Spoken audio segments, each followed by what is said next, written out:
let's make sure the sound is on and all that good stuff. Yeah, it's all Testing, testing, testing. Everybody hear me? Yes. Can you hear me? Yes. Good, good. I want to make sure you can hear me.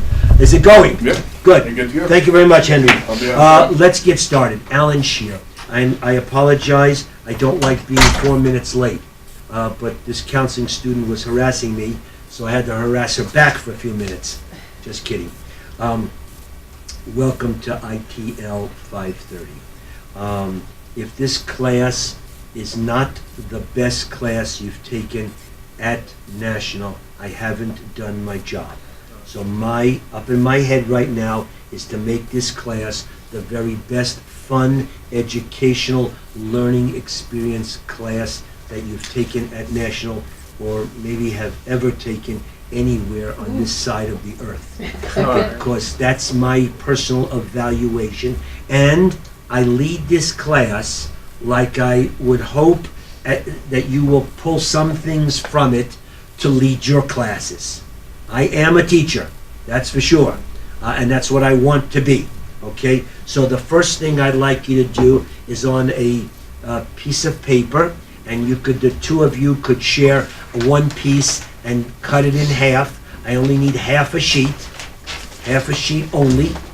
I do not need a name on it, but on one side of the paper.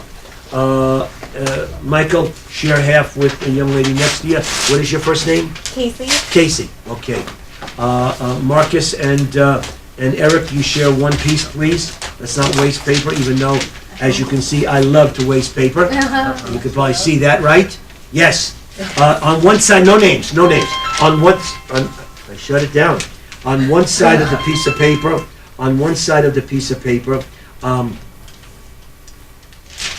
3 questions that you would like to ask a veteran teacher, that you'd like to know the answers to. 3 questions that you want to ask a veteran teacher. It could be in your subject matter, your curriculum, or it could be any question you want to ask a veteran teacher. 3 questions. Do that now.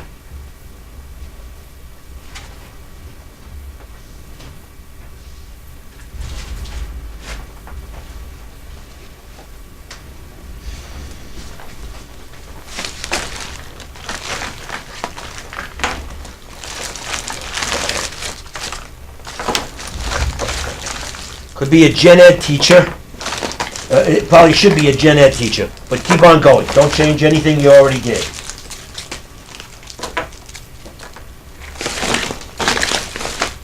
Three questions. When you're ready, turn the page over. I have something else for you to do on the back half. Somebody holler out. The first person that's done, holler it out. That you're done. That you do 3 questions, then you're done.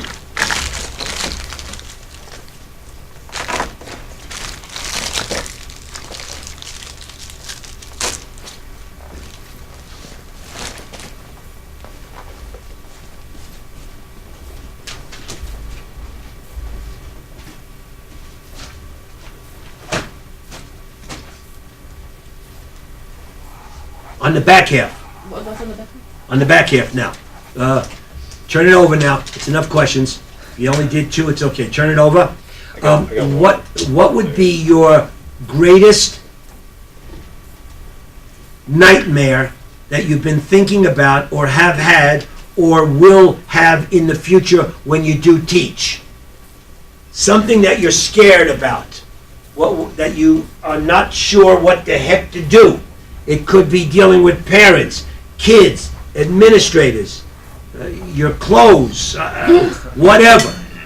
What is your greatest classroom nightmare or school nightmare? What is it?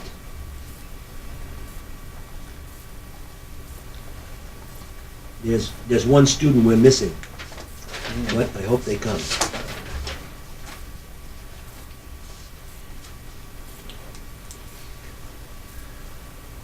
No name on it. Just do that.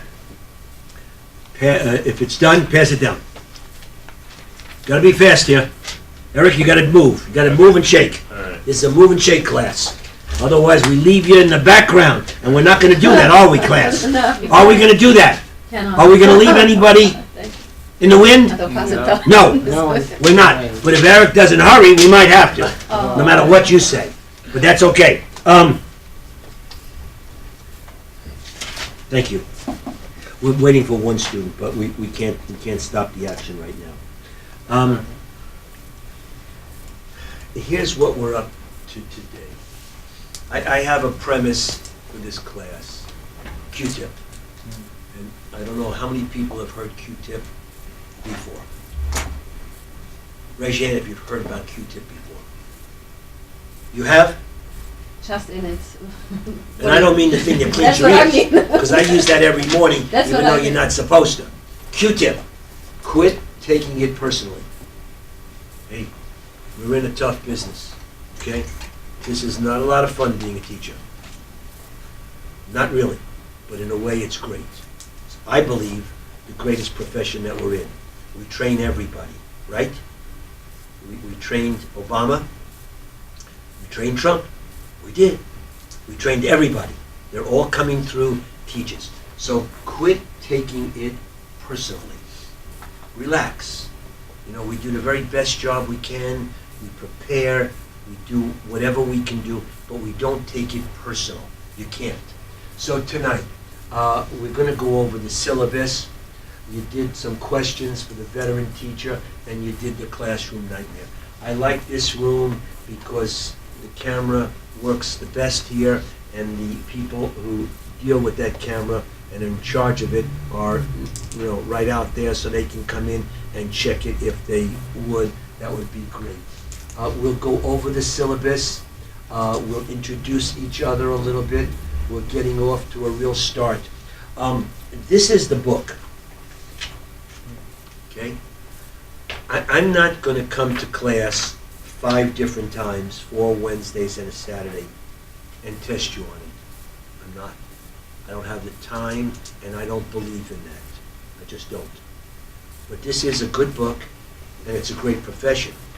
So if you're going into teaching and you decide not to read this and do anything in this book, you probably could fake your way through me. You probably could, because I'm not going to test you on the readings. No. But what I am going to do is I'm going to bring some real-life business into this classroom. We're going to talk about what's going on in the schools. I was a teacher for many years, and I went through the system of LA Unified. So I know LA Unified like the back of my hand. I know the surrounding districts, but I don't know them as well as LA Unified. So I say, this is the book, but I'm going to do a lot of real-life teaching in here, and hopefully answer some of your questions that you might have, and try to get us through the big bureaucracy that we're up against, besides the district offices, and then the schools, and the administrators, and the kids, and the teachers, and your co-teachers that you're working with. Try to kind of go through that. There's 2 big assignments that you have to be thinking about right now, and you're going to hear it about 5 times from me. Homework tonight. We'll go over this, so relax. This is a fun kind of class. How many people are a little nervous? Nobody? I mean, not yet, I guess. Are you a little nervous? Not yet? I mean, not yet, I guess. We'll see when we like. No, I like get people into who are it. nervous. Ask us It some. shows me that they're ready for action. If you're not nervous, then maybe you think this is a nothing class, and then I really have to lower your grade quite a lot. So I hope you're all nervous, if you know what I mean. Discussion, you have a discussion, 4 discussions each week. We're going to go over it. I'm just throwing this out. You're going to have a discussion you're going to do online. This first discussion is due on Friday. Don't have to write. I'm going to give it to you in writing. You're going to do one for Friday, and then you're going to respond to someone else's discussion by Saturday of this week. Friday, Saturday. You've got work to do. From then on, the discussions are Wednesday night at 11:59 and Saturday at 11:59. This one here, I couldn't make Wednesday because how am I going to send you home? Because we started class at 5:30. We're going to go until about 11:15. So then you're going to go home and it's due at 11:59. That wouldn't be quite fair of me, would it? No, I didn't think so. So that's why I made it Friday. Right, Casey? Right. Okay. Classroom management video. You're going to do something about a video and you're going to do a little writing on that. We'll go over it. And the third thing for this week, that's due on Saturday. And the third thing from this week is appropriate behavior, 2 case studies. You're going to pick one of two, level A, one of two, level B, and you're going to respond to them. If you're in class, if you're listening to me, if you keep a little notes, not every note, a little notes, and you stay with me, you'll be fine. You really will be fine. As you see, I hate trees, so I gave you out a lot of handouts. Those handouts are all real. They're all from the school system.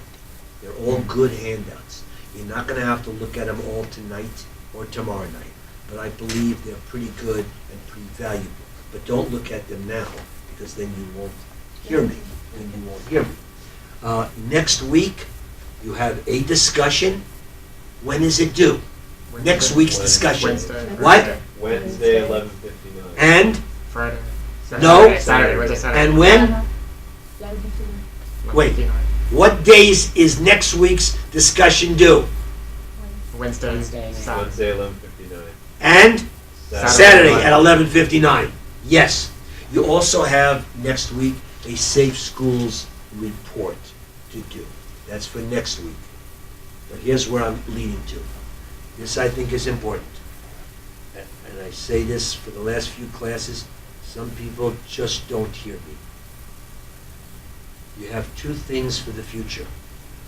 The third week, you have 4 hours of field experience to do.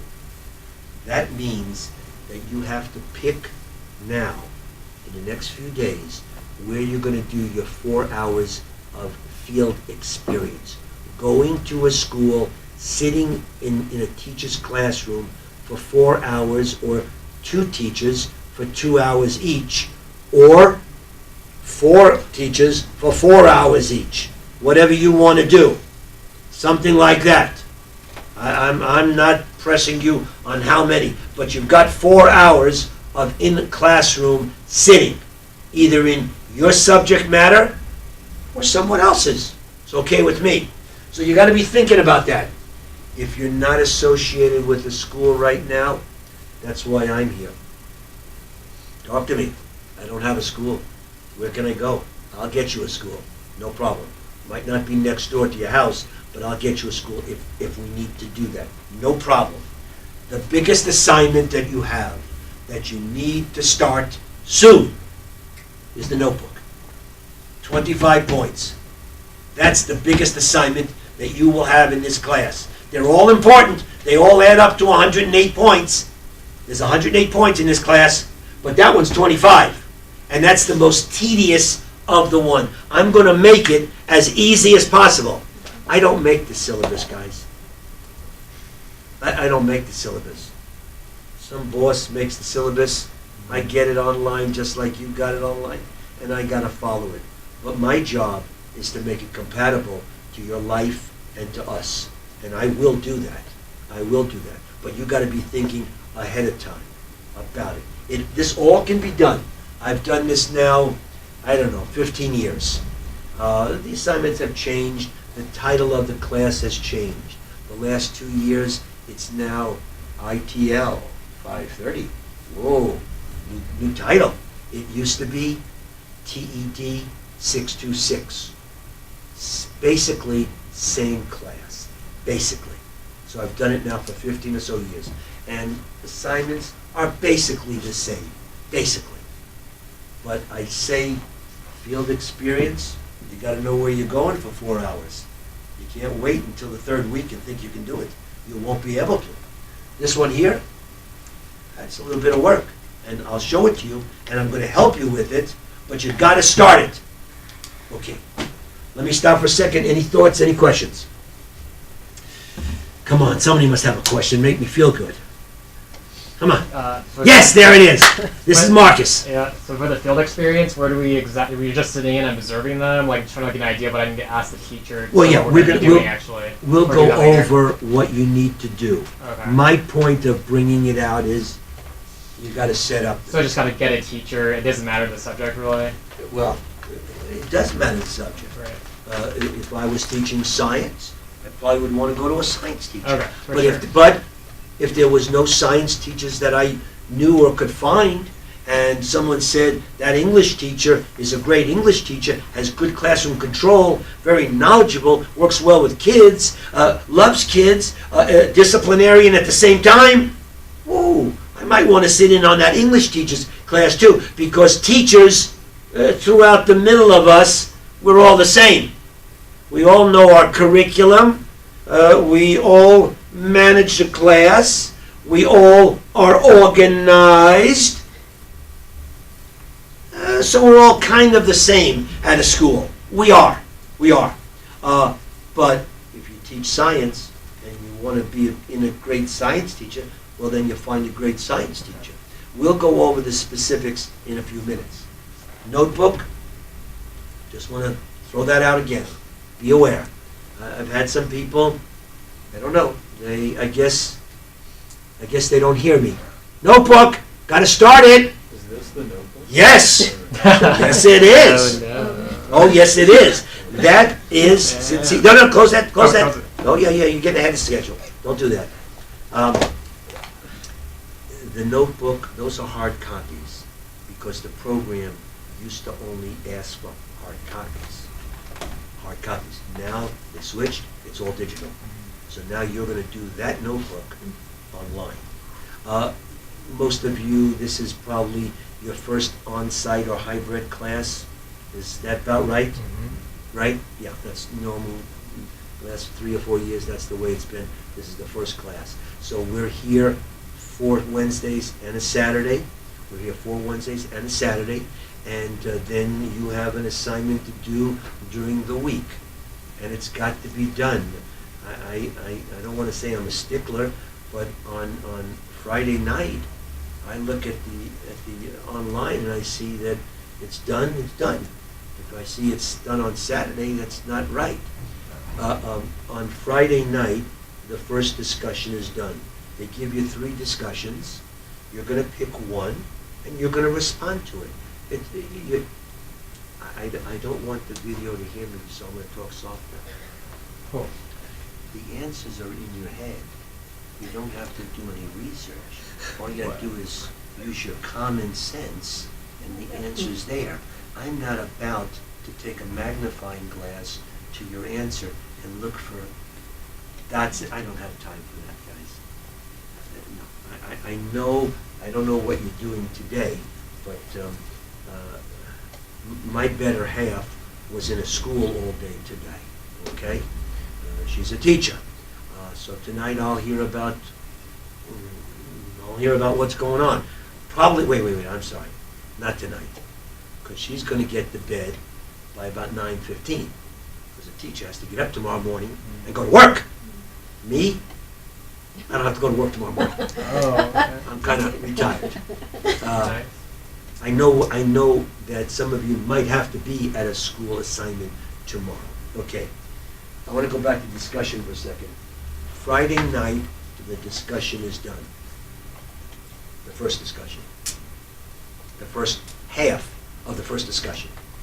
Because on Saturday morning, any time between midnight and 11:59 Saturday, you need to go back into the computer and look at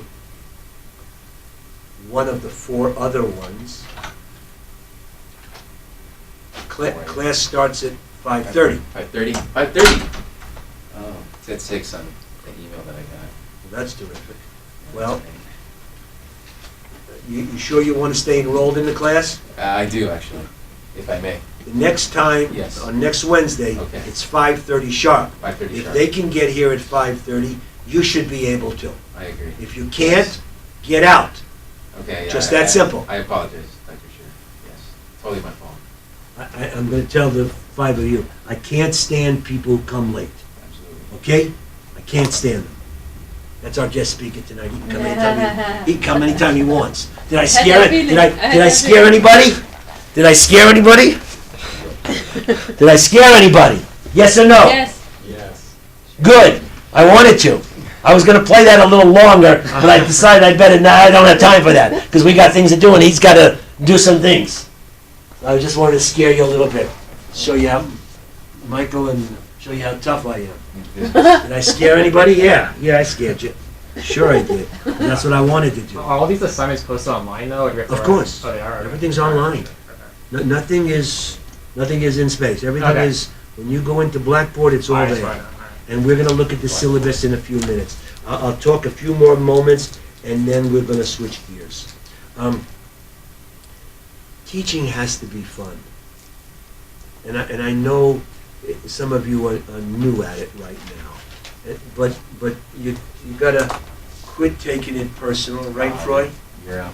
You got to quit taking it personal. You got to relax. I know it's easy for me to say that.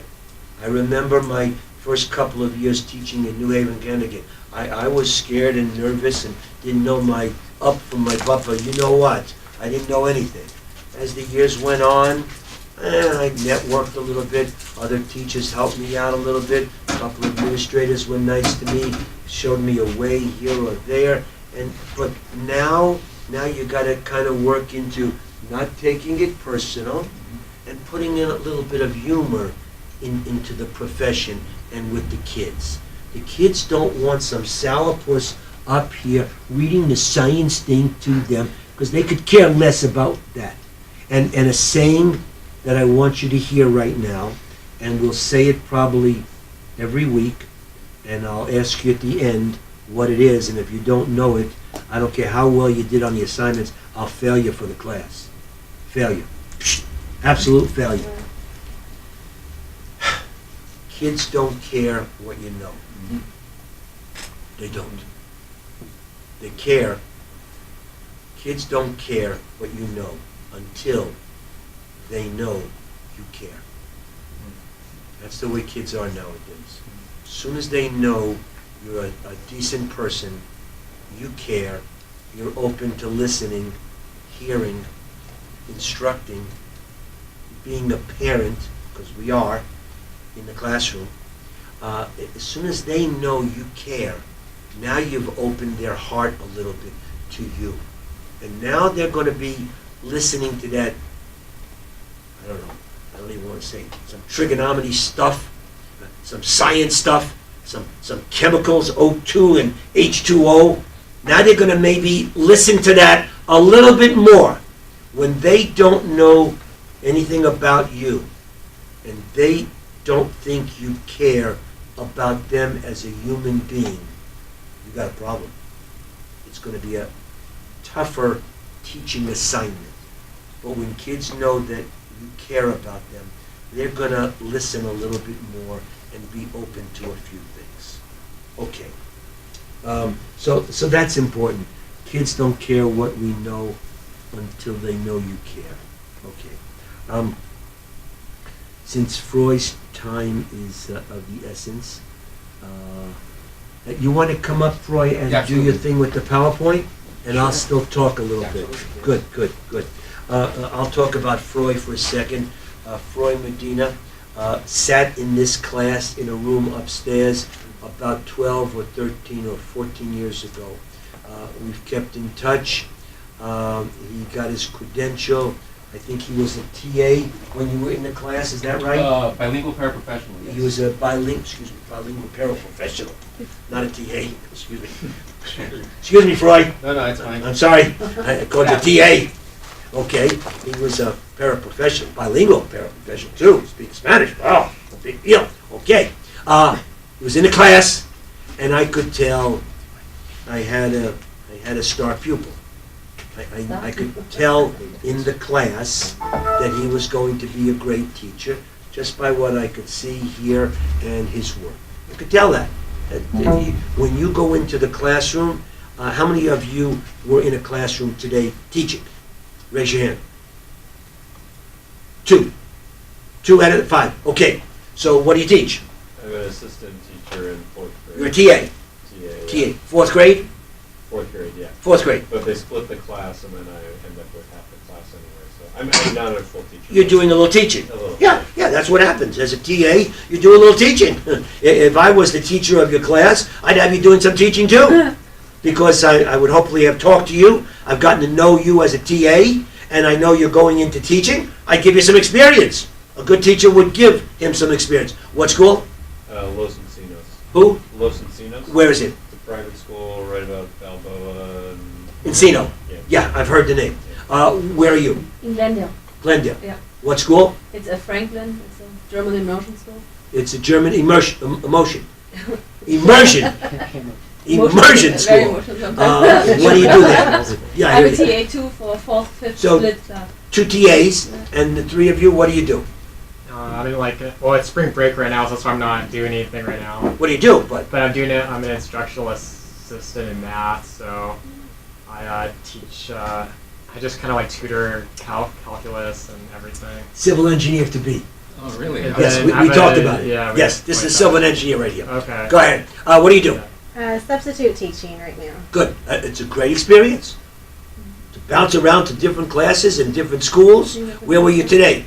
I was nowhere today because I have. Where 2 was your kids. last spot? West Ranch High School. Who? West Ranch in Stevenson's Ranch. In Stevenson Ranch. Santa Beautiful. Clarita. High school. Yeah. What subject? English. English class. What about yourself? I'm a substitute teacher, and I work at Sprouts too. What? I work at Sprouts too, and I'm a substitute teacher. Where was your last teaching spot? Saugus Union in Santa Clarita. Okay. What subject? Multiple subjects. Okay, good. Let me go back to Freud, and he's going to kind of do some things. So Freud was in the class. I could tell he was going to be a good teacher. I visited him a couple of times, I think, at the Birmingham High School. And he's done some different things that he's going to tell you. And he's here as our guest tonight. I will bring you a guest every once in a while. Why? Because I believe, I think I have more knowledge than Freud, without a doubt. Without a doubt. More knowledge in all the subjects. But, you like that one, huh? It's good. I got them scared when you came in late. I got them scared. I could see it in their eyes. All kidding aside, he was teaching today. What time did you get to school? 7:10. So he was at school teaching classes all day. So I'm going to bring you some people that are in the classroom that have excellent experience, have done some different things in their lives to come into education, and hopefully you will learn from them. As they speak, you already have his handout because it was on the table that you picked up. Don't look for it now. You don't need it. But you could mentally or physically take some notes, because to make your life easier, the assignment of this video assignment, you can use some thoughts from today's presentation towards the answer of the video assignment. You can. Plus you already have his PowerPoint that you can take with you. Look at it tonight, tomorrow night, when you finish that assignment due on Saturday. So we'll go around the room. He's kind of heard, but we'll do it one more time. Your first name and what you're doing as an education profession. And then, yes. Yes. See, teacher comes in, destroys my stuff, Yes. and that's the way we are. We take over. And if you don't take over, then he would have had to reach over all the way over there, and Thank you. he'd have to reach over there and work hard. So, without further ado, Freud Medina. Okay, well, thank you. Let's go around the room. Yes. I'm Ute, and I'm in a 4th, 5th split class as a teacher assistant. Michael Suzuki, substitute teacher.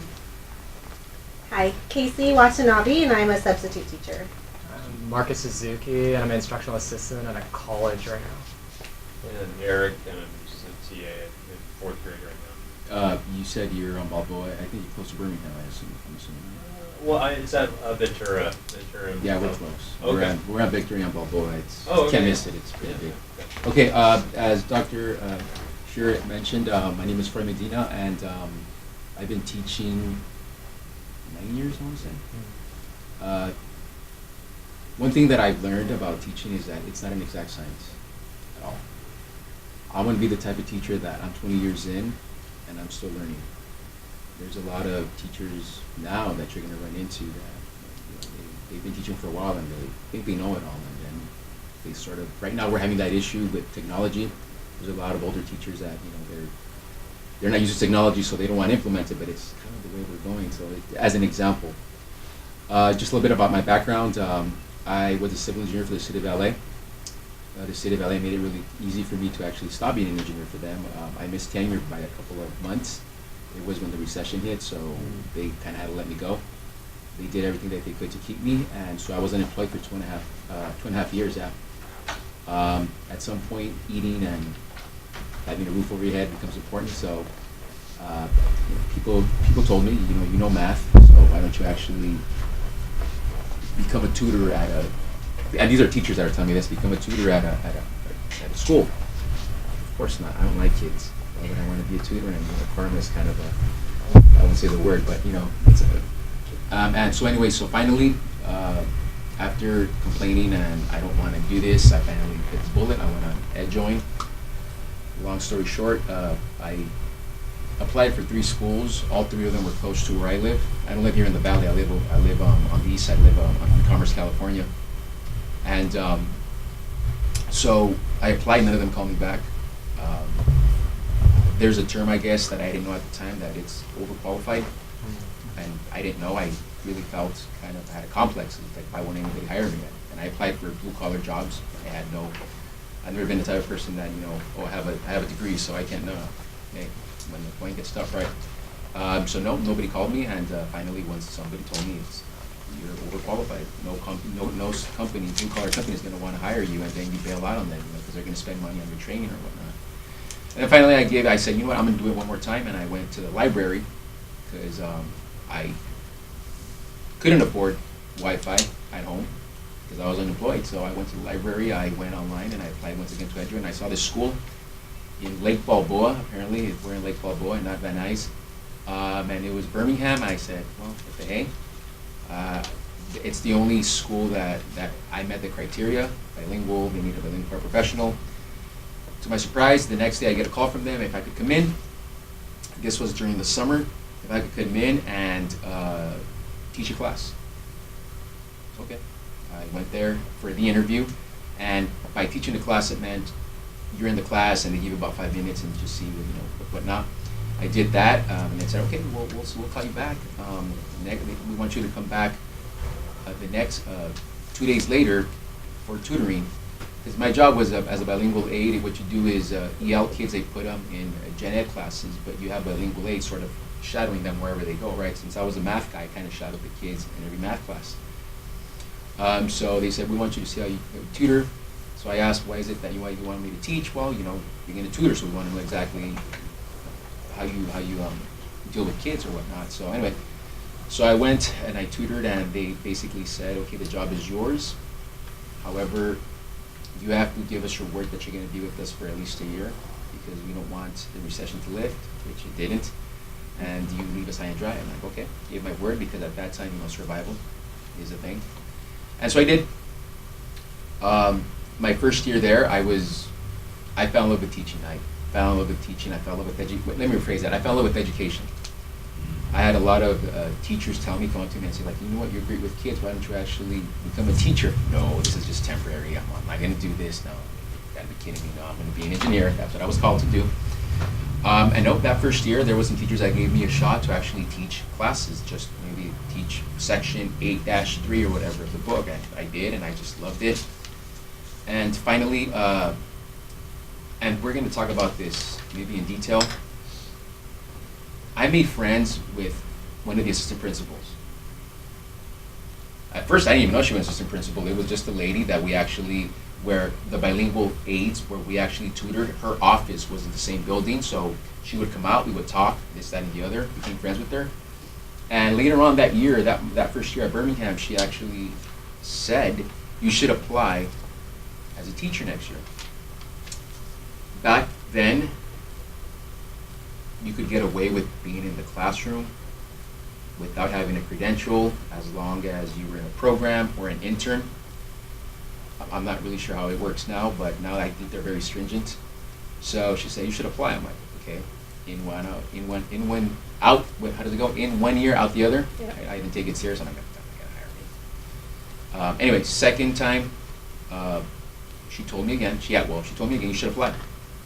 Again, didn't do it. And then the third time, she didn't ask me anymore. She told me, or she pretty much gave me a directive: apply. That's what I'm going to tell you. Whoa, okay. So I applied.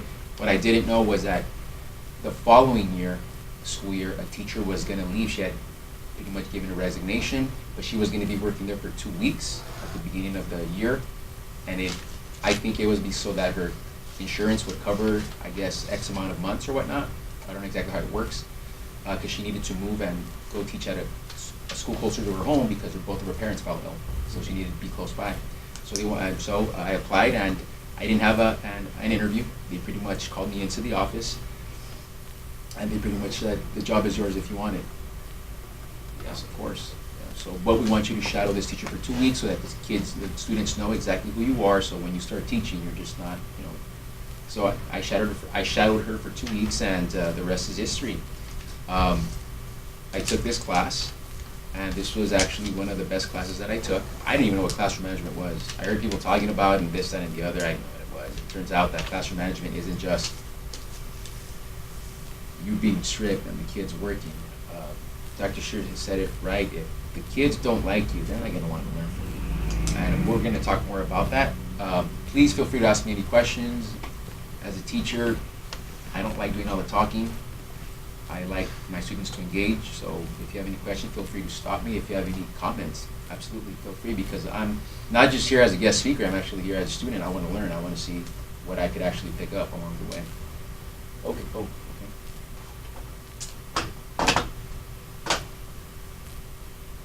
So what's one of the ways you get them to care? Okay.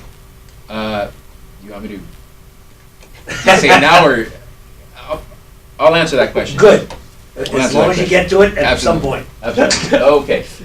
So this is my philosophy statement. It hasn't changed. I was told at an early age that I represent the family at all times, meaning that if my parents ever got called from school, I'm a reflection of them. So if I misbehaved, I let them down. So I kind of grown up with that, where it's like my philosophy statement is how they behave in the classroom is pretty much a reflection on you. And there's a lot of great teachers that their first year, they're gonna have bad classroom management, and then something happens, something clicks where they just get it and they stay. Others quit, and I hope it's none of you guys, because there's some great teachers that we have at Birmingham that they struggled their first year. And then something happened, something magical happened, I don't know what, and then later on they came in and they brought their A game, and now they're just superstars. I do believe that the way the students behave in my classroom reflects me. One of the things that I didn't mention is that everything came full circle. 4 years ago, that same administrator came up to me and she asked me, you have an engineering degree? I go, yes, I do. She goes, we want to actually start doing CTE pathways. CTE means Career and Technical Education. And so she goes, we want to open up an engineering pathway here at school. Are you interested in actually heading it up? Wow, that was wow. So now I realize that things happen for a reason. I think I was meant to go through, get a bachelor's in engineering so that I could actually at one point teach it.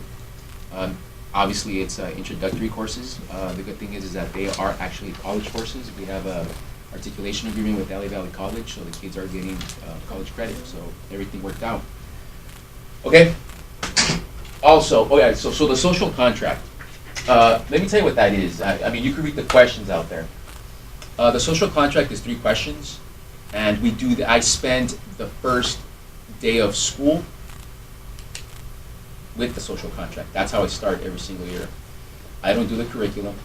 By the way, a lot of the things that I'm going to say, I'm a tenured teacher, so it's easy for me to say them. You're about to begin, so be cautious.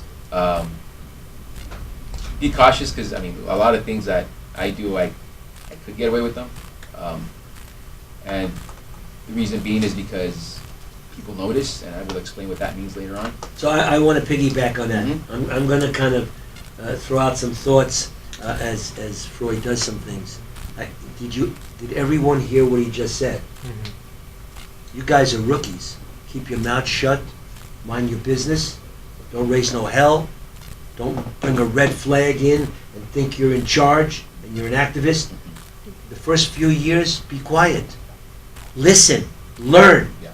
After you get tenure, after the 2 or 3 year mark, then maybe you can raise a red flag and say something and be an activist. In the first few years at the site of getting a full-time teaching job, relax, follow the rules, do what you're supposed to do, come in on time, dress properly, even though the next door neighbor who's been in there 9 years comes in ripped up jeans, a dirty t-shirt, and some slippers. He can get away with it, or she can get away with it. You can't. Right. The first few years. Enough said? I hope you heard that. Maybe I'll just touch on that. Somebody's always watching. Good. You think that admin isn't watching, and actually, your biggest cheerleaders, or your biggest, what's the opposite of a cheerleader? Detractors? Is that the right word? A demon. Are the students. They're vocal. They'll actually let other people know. Sorry, what's your last name? Hutchinson? Mr. Hutchinson. Oh, yeah, he's awesome. Why is he awesome? Oh, because he lets us take out our phones and like really don't do much. Really? Yeah. Okay. Whereas, your last name again? Schneider. Oh, Miss Schneider. Oh, she's awesome. Why is she awesome? Well, because she makes learning fun and this. Oh, shit. Interesting. Now, I'm doing this. They really don't write it down, but the word gets around. At our school, we have something called the new teacher cadre, where if you have to be there, I believe, for the first 2 years, where they sort of help you out. They they help you out. They guide you. We have full-time instructional coaches that head up this cadre, and they'll help you out with any questions, any concerns that you may have, teaching strategies, this, that, and the other. Word gets around. I don't like the us and them mentality. I don't like the us and them mentality, meaning here's admin and here are the teachers. Yes, I belong to UTLA. Yes, I support UTLA. However, whenever UTLA is actually preaching, oh, it's them and us, it's like, whoa. First of all, we're here for one purpose, and that's for the students. It's a union. It's a union, yes. It's the United Teachers of Los Angeles, Okay. yes. So I don't buy into that. I stay away from people that believe that, because administrators, yes. So she knows that I'm there early. And I don't make it a point, obviously, to, hey, look at me, I'm here early and I'm leaving here late. They know who leaves late, right? Because I have to check out, and it's usually 5 o'clock. At latest, it's probably 6. But I'm there, and I'm saying, do it. Don't do it just to get noticed. Do it because you're genuine. You have stuff to do, this, that, and the other. And the first year, it is going to be. You're going to have a lot of things. So you're trying to get your feet wet. There's a lot of things that you don't know. You haven't fully understood exactly what it means to grade papers. There's a quick way of doing them, and then there's the rookie way of doing them, where you guys focus on every little thing. Especially as a math, your math, right? You said your math. No, your math. Your math, and both of your math, right? No, you're just math. So, as an example, I'm concerned about the process, not the answer. If the process if the first 5 problems are correct, chances are the next 5 problems are going to be correct as well. Yes, I do take a look at them, but I'm not every little thing, because that's just going to take hours. If you're an English teacher, I don't know how to help you. I don't know. I think that's kind of difficult. I think you do have to read all the papers, I suppose. But if you have Google Classroom, I think you could actually check them as they write them and make your life easier. I As an have a example. question. Like, how do you make the math worksheets? Like, do you do your own papers or Well, we have a program called CUDA, CUDA? CUDA software. Yeah, I looked into that. Yeah, it's KUTA. So that's what you guys use? That's what we basically? used to make, and it's self-generated. We input exactly what we're doing, and Yeah. you know. Does yeah. the school district pay for that, or? Yeah, they do. Okay. Mhm, yeah, they do. And however, don't fall in the trap of just giving them worksheets, because that's so old school way of doing things, and studies have shown that worksheets sometimes don't work. I use them more for practice purposes, Mhm. right? You have to, you have to keep them engaged, and worksheets necessarily. So what do you do as opposed to worksheets? As opposed to worksheets? Mhm. Okay, so one of the things that I do when I introduce Celeste, okay, before I begin, actually no, that's gonna come up. Sorry, I'm Okay, I'm all over the place. Uh-huh. One of the things that I do is actually, you know, it's that. Boom. Today we're doing completing the square. Mhm. So what I did is I drew 3 sides of a square, Mhm. and I left one side open. I did that 4 times. And then I go, all right, guys, how do we complete the square? You draw a line right there. You draw a line right here. And then I give them the worksheet. So you just like teach them first and give them the worksheet? Well, this is the like thing that, though. yeah. I mean, I drew that, but they're like, what do you mean? There's no squares on the paper. I go, yes. Oh. So it was a way that, wait, are you pulling a fast one on us? Yeah, I was waiting for, and it took them 5 minutes to actually, and you'll see where I'm going with this in another slide, right? It's like hook, line, and sinker, right? You have to draw them in. I'll answer that question right now as we go along. Okay.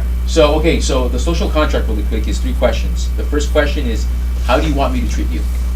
That's an easy one for them, because they've all had bad experiences with teachers according to them, blah, blah, blah, so that's easy. So, but I'll pick somebody from the class.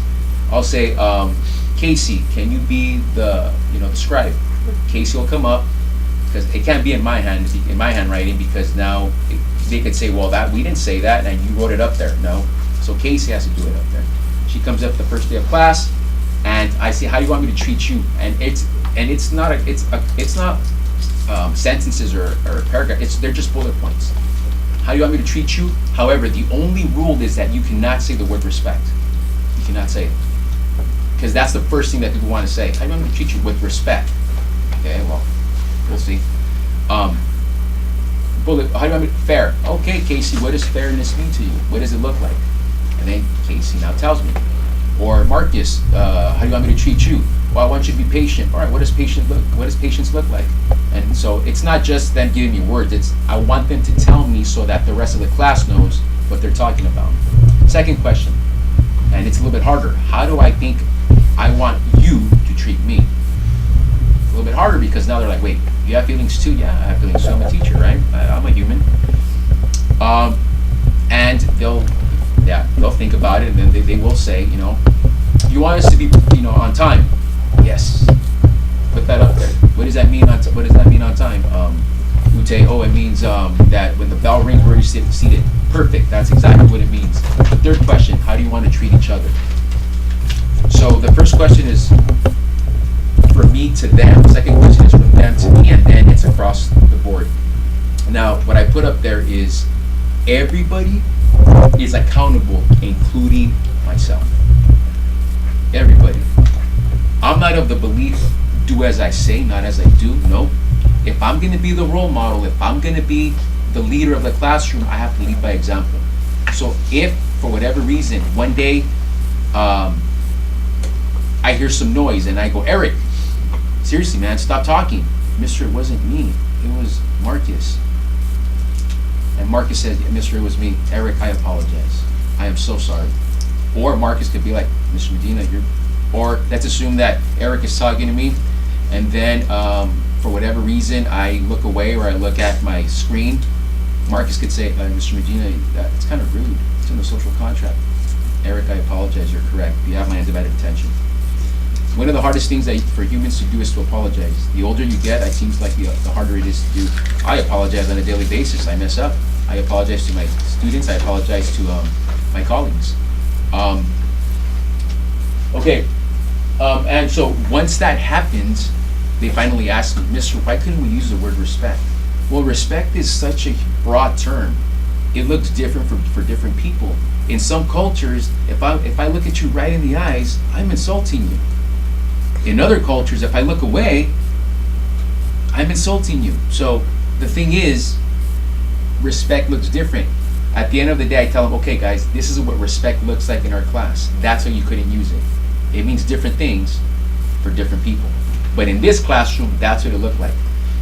To this day, and we're almost at the end of the school year, my students still, Mister, it says you have to be honest,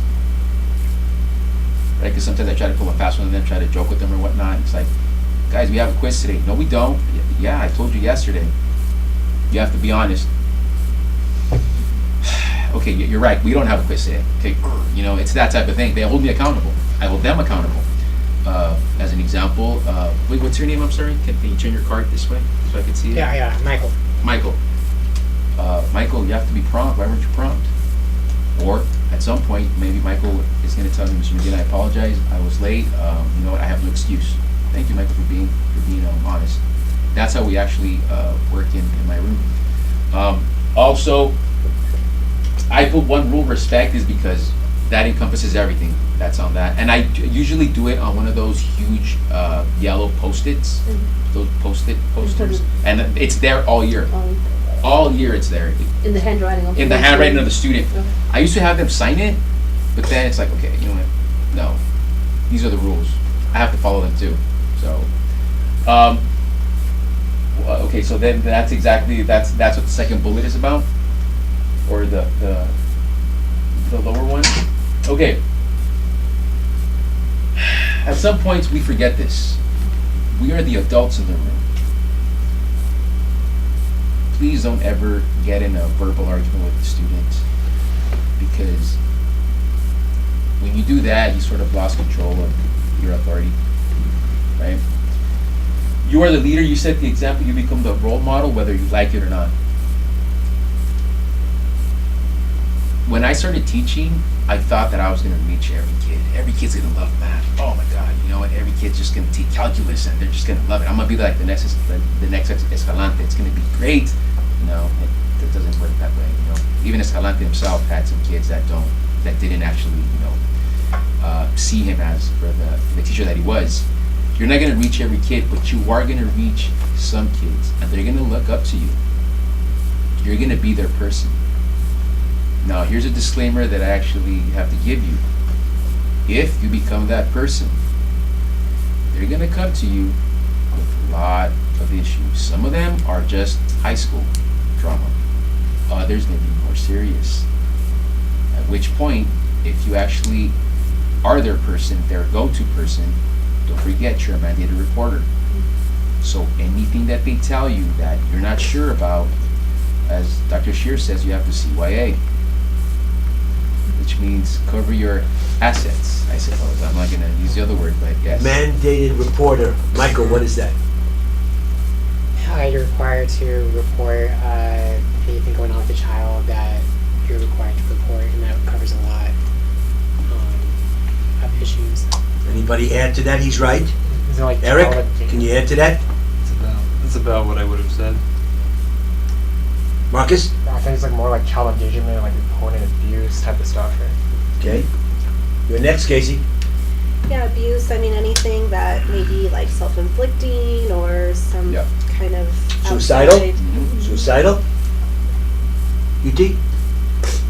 Yeah. Add to it. Add to it. Yeah, I mean, if you hear some stories of my brother's beating me or anything like more family. Anything that ain't normal, you better report. Get some help from somebody. But in the area of child abuse or suicide, there's forms to fill out, there's calls to be made immediately. Not next month, immediately. So we're mandated reporters. You gotta keep that on your mind. And somebody on their packet has something about mandated reporters. The kids have to know that if they say something to you, you must report it. Will you just report it and forget it and let them alone? No. I've got to report this. I'll work with you. We'll stay together. We'll go to the office together. I'll help you. I'll follow up with you. I'll be your backup person in case you need me. I'm there for you, but it must be reported. It's never fun. I've had to do it 3 times. 2 of them were suicidal. The other was child neglect. Never fun. Second time I did it, turns out that the dad wanted to beat me up because I reported it. And now it shed some light on the problems that they were having. The couple was going through a divorce. The child was feeling neglected, was feeling unappreciated.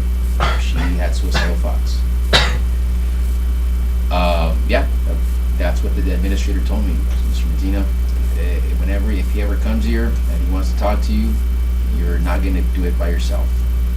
You're going to have somebody with you. So to piggyback on that, the child abuse reporting is confidential. Mm-hmm. You could fill out Right. the form, you could make the call, and nobody needs to know about it at the school. Mm-hmm. But in real life, together, I'm going to say to you, I hope you're working on a relationship from day one with the support staff at the school, the counselors, the deans, the assistant principals, on the elementary level, the coordinators, Right. anybody that's not in the classroom. I think we need to have a rapport with them and network with them so that when it comes to doing a confidential report, maybe you talk to 1 or 2 of them and get some advice and some help in your early years. After 10 or 15 years, you probably know exactly what to do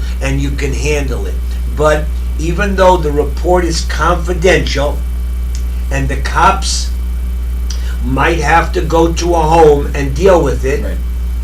I'm sorry to say that your name might come up. Yep. The parent says to the police officer, the rookie police officer, who reported it? Alan Scher, a teacher, a math teacher. Mm-hmm. Oh, Alan Scher reported it. Thank you. The cop didn't, just made a mistake. Didn't know. It slipped out. So now the parent is calling you. Somebody calls you and says, I'm coming to school. I want to talk to you about that child abuse report that they came to my house today at 3 o'clock and blah blah. Eric, what are you going to do when you get that call? Besides pack your bag and run like hell. I'd probably hang up and call my administrator and be like, I'd call the police actually. I don't know what I'd do actually. What are you going to do?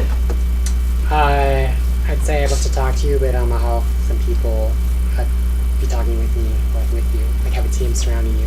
And tomorrow, when you go to school early, or that night, you're going to send the administrator a little email.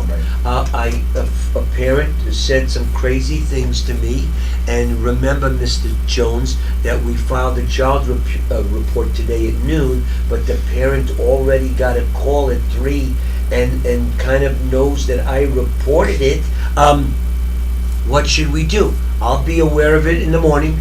I'll even call the parent, a good administrator. I'll call the parent right now and see what's going on. If they want to come in, which we are open to them coming in, no problem, we'll do it together. And maybe even that principal, depending on the name of the kid and the parent, might even call school police or the police department for your school. San Fernando Police, Glendale, whatever they are, and just have some backup. Nowadays, we have to be careful, but nowadays, we have to do what's right. Absolutely. You are going to have some parents that will take certain things. This year, actually, something happened where one of my female students, I guess, was mentioning my name too much at home to her dad.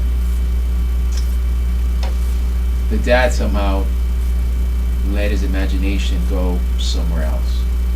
He came down to the school demanding that the child not be in my class, because he didn't think that it was right that that a teacher actually, I guess the words that he used, care about students that much. I was not aware of this. I was doing my thing, and I'll explain exactly what I do in class to actually answer your question, Marcus. I got called in by assistant principal and the dean. They sat me down and it's like, hey, we want to talk to you. Okay, what's going on?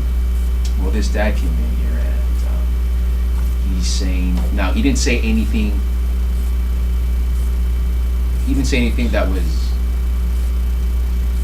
bottom line, I guess he felt jealous because I was seen more as a father figure than he was. That was pretty much what the dean and assistant principal came up with. He never made any type of, what am I trying to say? Allegation. Allegation, yeah. Okay. He never made any type of allegations or anything. However, he was upset. He didn't see why I have to be at the door greeting the students. Of your classroom? My classroom, yes. Okay.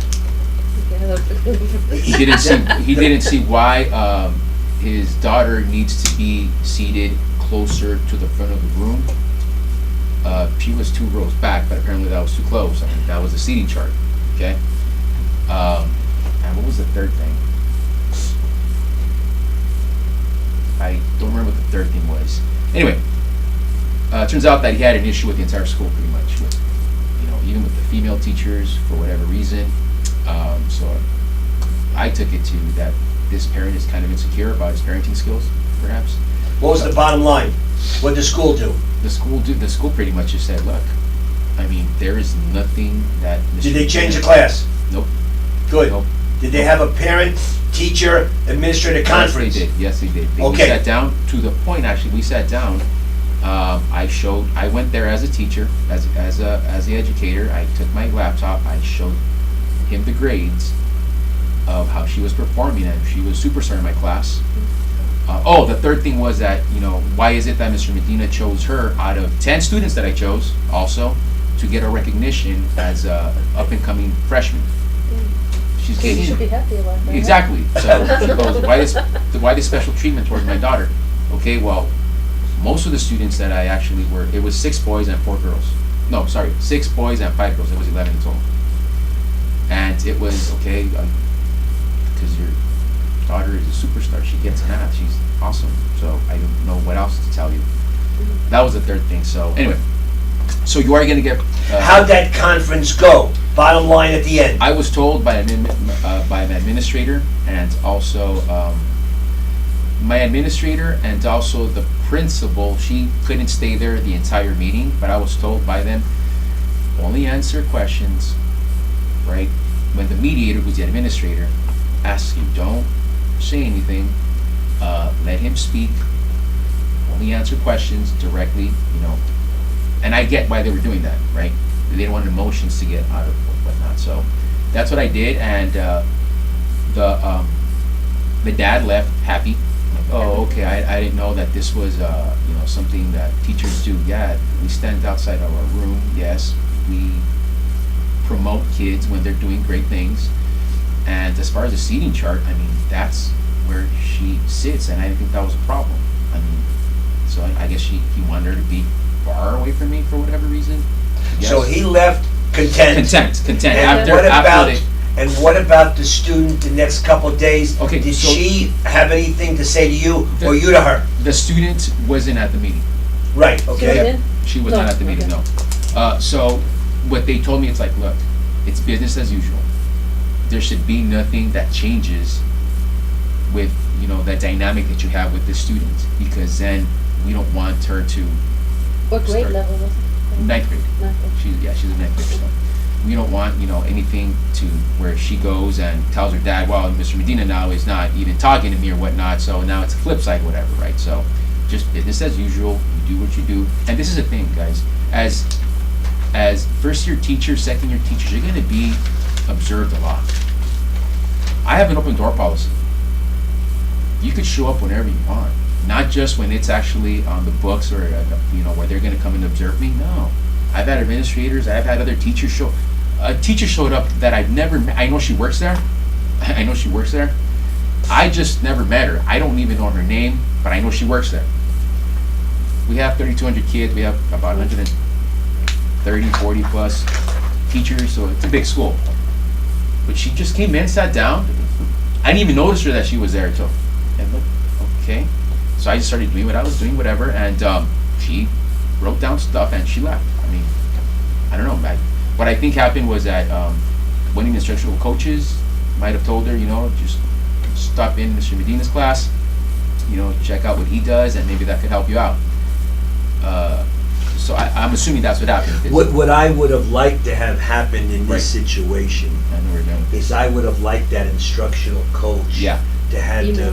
the courtesy to Right. send him an email Right. or talk to him. I asked Mrs. Jackson to stop by maybe in the next 2-3 days. Maybe she will, maybe she won't. I don't think I know her. Yeah, she's a teacher, and she's tall. She'll wave to you when she walks in the door. Yeah. That would have been cool. Right. Now, for us, somebody pops into your room that you don't know. Whoa! That's right. Slow down Yeah, now. so, yeah. Now Make we sure got that- another make- game here. Make sure that. Now we- now you- Wrote that. Now you go to your briefcase, and if Yeah. you're like me, have a 9mm in your briefcase, you pull it and just start shooting. You don't even ask questions. Michael, you pull that 9mm immediately. Let's do it. You do it. All kidding aside, Oh, all kidding aside, nobody should be in your room Right. that you don't know. Exactly. So, professionally, somebody comes in, if your school uses name badges and visitors badges, well, that's better. That's better if they have one of those that say visitor. But I still don't like somebody walking I into agree. my room with the visitor's badge that no one told me about. Right. So I would say to the students, work on A, B, and C on page 27. I'd walk over to the person. Hi, I'm Alan Scher. What can I do for you? I'm a parent of Jack Jones in your 4th period class. Okay, but I gotta have administrative permission, and I Right. don't Oh, know yes. about it. Yes. So I might pick up the wall phone Yeah. if we have Mhm. one, or the desk phone if we have one. Right. Worst case scenario, on my cell phone is on speed dial is the office. I'm calling the office right away. I don't believe a person should be in our room that we haven't been told about. The instructional coach, the administrator in my thing, forgot to tell us. Oh my God, I forgot to tell you. I apologize. No problem. Now we're okay. So just be careful nowadays. To add to that, look, I know that some of us are introverts and some of us are extroverts. I get it. However, it's good to be on a good rapport with pretty much everybody. Be on a talking type of relationship. The reason the instructional coach knows me, so I'm almost positive that it's not that she forgot. She just go to Medina's class. Yeah. I don't mind or whatever. But that's because we have this relationship. We're But he's got 8-9 years in we're already. friends, so it's like, yeah, just go. I mean, I don't mind it. That's fine.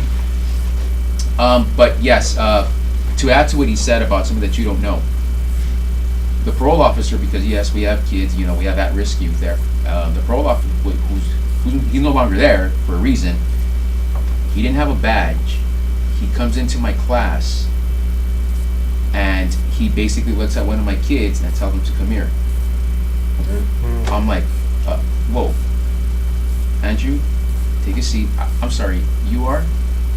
I'm the parole officer. I go, oh, may I see your ID? I don't have it, man. I left it in my office. I go, okay. Well, if you could actually go and get it, and then I'll let Andrew go with you. But I need him now. I go, oh, I apologize. He's gonna stay here. At this point now, the class is quiet because now here's Mr. Medina. The parole officer is in the school? You have an office in the Yes. school? There's enough. Yeah. Mhm. We actually also have like a police office at school In too. school, Yeah. okay. Please don't think that Birmingham is it's not a bad school. It's just that Yeah. our footprint is so huge that we rent out to 2 other schools. No, 4 other schools. 2 of them are charters. The other 2 are middle school and Elementary, I want to say. On the campus? On the campus. Wow. I mean, our footprint is big, so, and then plus it's us. So the district police department is actually on our, on our footprint of the property, right? Anyway, it used to be a veterans hospital, Birmingham, so it's a big chunk of land. But we do have at-risk youth. Okay. We have at-risk youth. So now here's the kids looking at Mr. Medina, sort of looking at this man, and this man now is getting upset. I go, I'm sorry, he's not going to go with you until you produce some ID. He didn't say, I'm so sorry, I'll go get it. What he did was he managed to, for whatever reason, open up the door, but not gently, pushed it, and then, just left. So I picked up the brown phone, called the main office, and I let Nadine, who's, okay, before I continue with the story, you guys know who the most powerful people at school are? Secretary? What? Secretary? No? It's the clerical staff and the maintenance. Ooh. If you think that it's the administrator or other teachers, you are wrong. If you want to get something done in your room, you be nice to that maintenance worker. Again, be genuine. Don't do it just because. Every single morning when I get there, hey, how's it going? Tough day today. Oh, man, it was very windy. You guys have a lot of work, huh? Yeah, this, that, and the other. How are the kids? Blah, blah, blah. This, that, and the other, right? So now when you submit a work order that you need something done in your room, instead of actually you being put at the bottom, who's this for? Oh, is this for Mr. Hutchinson? Oh, thanks. I'm going to do that right now. Or with, I said her name, Nadine. She's kind of like the head of the main office. Whenever she needs me to cover, she'll call me on the cell phone or whatever. Hey, Medina, can you cover this class? Absolutely. Sometimes. What do you mean by cover this class? I don't get that. Oh, I'm sorry. So sometimes, for whatever reason, teachers may show up late for whatever reason. It's an unforeseen event. They're going to get there late. They need a teacher to be there for the kids, so the kids won't be outside. Or for whatever reason, the teacher that was going to be absent didn't schedule a sub. It happens. Sometimes they wake up sick, and they just oversleep or whatever. A lot of things could go wrong. So what they do is, or sometimes coaches, they, for whatever reason, the track meet got moved or the game got moved for whatever earlier. So now they need a sub for, let's say, their PE class. So yeah, I'll do it. So now Nadine knows that, if Medina actually needs some whiteboard markers, you don't have to go through the paperwork. What do you need? I need like 2 boxes of whiteboard markers. Here you go. Whatever, just go. They make life so easy. And they also know the teachers that don't want to play ball. They know those teachers. So yes, the most powerful people are actually the clerical staff and the maintenance workers. And the cafeteria. The cafeteria, yes. The Let's cafeteria. not forget the food. Yes, that's right. Okay. That's right, because they do cook great food for us, actually. So that's awesome. Okay, so just to go back to the story really quick. So I called Nadine. So apparently the parole officer wanted to take one of my kids. He didn't provide an ID. I just wanted actually to let you know, so you could actually maybe let who was it? I think it was another principal at the time. Let the principal know. She goes, really? He doesn't have his ID? Huh? Interesting. And then she goes, huh? Okay. Later on, he comes back. He kind of rude. He opens. I open up the door. He goes, here. This is it. Okay. I could have been a jerk about it. I'm like, oh yeah, okay, great. Yeah, you need to go with him. Yeah, absolutely, go take him, whatever. Right? But he produced that ID, right? Word got to me later on that it wasn't the first time that he was actually rude to teachers. So I guess they kind of told him, you maybe should work at someplace else. So now we have a great parole officer. This guy's awesome, down to earth. I guess he was also very tough on those kids. It's just I think it was a power trip where he saw them, well, you're a criminal, so I'm going to treat you. I'm like, no, this is a student that made bad choices. He might have come from the system.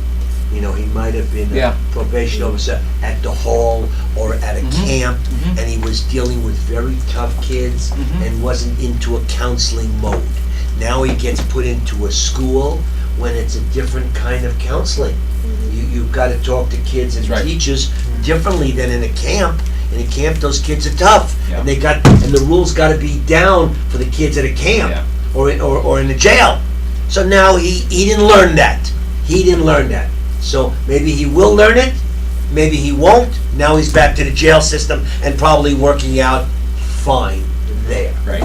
Like, so just to add to his story, absolutely. If somebody doesn't belong there, you should definitely ask why they're there. And if they actually manage to get into your room, then security did a really bad job, actually, of screening them. Right? They just don't let anybody in. And I'll explain that towards the end. Okay, so a social contract, law of reciprocity, the golden rule. Yes, I think you all know it. Treat others as you want to be treated. That's kind of how it goes. And I put cell phones. So cell phones seem to be one of the biggest issues for teachers. It's not in my class. And do my kids have cell phones? Yes. Are they addicted to them? Yes. But it's not an issue in my class. Not because I let them use it. Oh, they know better. So this is what I do. So I see Michael's cell phone is out, right? First of all, it's in our school, it's out of sight, out of mind. Meaning that it's not supposed to be out. If it's out, I can take it. I will let it slide one time. Okay, Michael, you forgot the social contract. Okay, or you forgot about you're a ninth grader, you forgot about the out of sight, out of mind. Okay, just put it away. So this is what I do.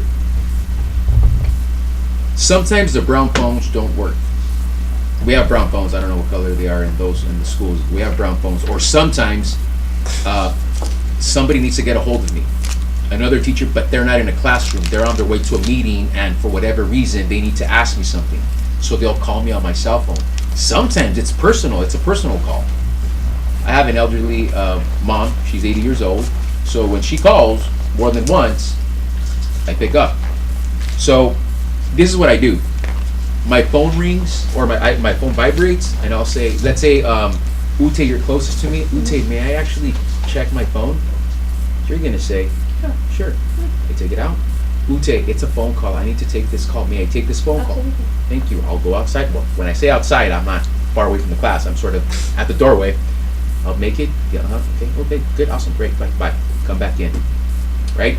Or sometimes it'll be, Eric, may I check this text? I'm waiting for a text, actually, from a teacher. I don't know if the meeting is canceled or not. Yeah. Thank you. Okay, put it back in. I'll even ask, class, I don't have my timer with me. May I have my cell phone out so that I could use my cell phone as a timer, because you guys have 30 minutes for this quiz. Absolutely, sir. Okay, boom, they gave me permission. Now, the reason it's not an issue is because I asked them for permission. So what do I expect from Casey when Casey wants to send a text? What are you going to do, Casey? Ask for permission. You're going to raise your hand and you're going to say, Can I check my phone? absolutely, Casey. Now, if Casey actually does that every single day, 5 times. 5 times, it's like, no, Casey, now you're taking advantage of the system. So, you have to remember, these are small human beings. They have lives outside of school. They had things that are going on in their homes. I always share this story when I come and talk. I had a student about 4 or 5 years ago who actually told me at the beginning of class, Mr. Medina, is it okay if I just have my cell phone out? And is it okay if I get a text, I answer it, and if I get a call, I go outside? And she had bloodshot eyes. I go, yes, what's wrong? My grandfather's in the hospital, and they don't think he's going to make it to the end of the day. I go, why are you here? Because I'd rather be here than be at the hospital. It distracts me. Oh, okay, absolutely. Those are special circumstances. However, I expect Michael, Marcus, Casey, Ute, and Eric. You guys all you have to do is, Mr. Medina, may I send a text? Absolutely. Sometimes they're very clear. May I send a text to my mom, like, to let her know that I'm going to stay about half an hour later? Absolutely. You go ahead. Mr. Medina, may I actually send this? May I make this phone call? Absolutely. You go outside. I've even let, when they're having issues with boyfriends or girlfriends, Mr. Medina, they'll come to me. The boys, Mr. Medina, I'm not all there today. Well, what's going on, man? I had a fight with my girl, and I feel like I need to text her. I go, okay. Is it going to be an issue throughout the entire period? No. Can I text her now? And maybe can I check my phone maybe like in 15 minutes? To see if she responded. I go, well, first of all, she shouldn't respond because she's in class. Mr. Medina, please understand. Okay. Let me know when you're going to check it again. Okay. And if I check it again, can I respond back to her? Sure, but just twice, right? Okay. It's not an issue. They know that, I'm going to say yes, right? Other teachers are like, well, I'm the teacher, so I could be on my cell phone. You're the student, you're not allowed to. Look, if that's how you believe, that's awesome, but that doesn't work in my class. Sometimes teachers are the worst students in the world. Let me tell you why.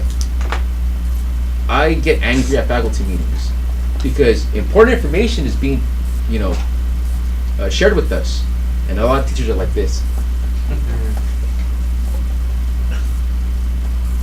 And then they complain that we never got that information. Yeah, you did. You were just on your cell phone. I've actually told, colleagues of mine that I'm friendly. It's like, hey, put your cell phone away, man. Later on, you're gonna ask me, and I don't want to tell you. Pay attention. You can wait. So you can see that Freud has good rapport with the kids. That's after 9 or 10 years of working and getting a reputation at the school. Remember, first couple years as a teacher in the new school, are we going to allow them to use cell phones and ask questions? Can I use? I think not. Yeah, exactly. I think not. Because somebody's always watching, remember? You're going to get maybe to that stage, but not in the beginning. And Freud mentioned this, being on the cell phone yourself, that's really a no-no. Mm-hmm. You shouldn't. Mm-hmm. And God forbid you got an emergency situation Absolutely. that you're coming to school with. Well, okay, I can personally deal with that. But I surely would tell my administrator in the morning, Mr. Jackson, my wife's in the hospital, I'm here, I think everything's all right, but if I get a text, I might need to take it, or a phone call from the doctor. No administrator is going to say no to that. Absolutely. I would hope not. If they do say no to that, you probably should be thinking about transferring to another school or getting out of there. Talking to a union rep, because it's probably a breach of contract or whatever. A little bit. So in the first couple of years, you're not using the cell phone, Right. and the kids are really not using the cell phone in class. And so, to add to that, see, I could get away with the students on a Friday. I don't allow them to listen to music on their own, right? But I will put music on Fridays. We have a playlist. It has to be school appropriate. Sometimes I do bend the rules and I'll put songs that are the clean version, just because I want to hear them. However, 9 years in, so this is the thing. I was asked once, well, what if an admin comes in and you have rap music playing? Well, it actually has happened. But, and this was, she was assistant principal, now she's a principal. She came in, she sat down, I'm listening to music, I'm not going to change anything. Why? And then, but all she saw were the kids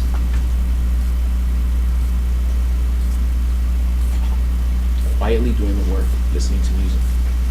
For me, I was just kind of twiddling my thumbs. It's like, all right, guys, if you guys need any help, we got this, mister. Okay, well, all right. So, question? May I request a song? Okay, yeah, which one? Didn't change, but again, 9 years in. 9 years in, right? So it's a little bit different. She left them note saying it was a very positive note. Did I get dinged for it? No, I didn't get dinged. But again, and I'll tell you why that actually works. Communication. We all know that in any relationship, communication is the key. I have my smallest class is 25 kids. My largest class is I think like 37. So I have about 100 plus students over the course of 2 days because we're in a block schedule. It's periods 1 through 4. On blue day, on gold day, it's 5 through 8.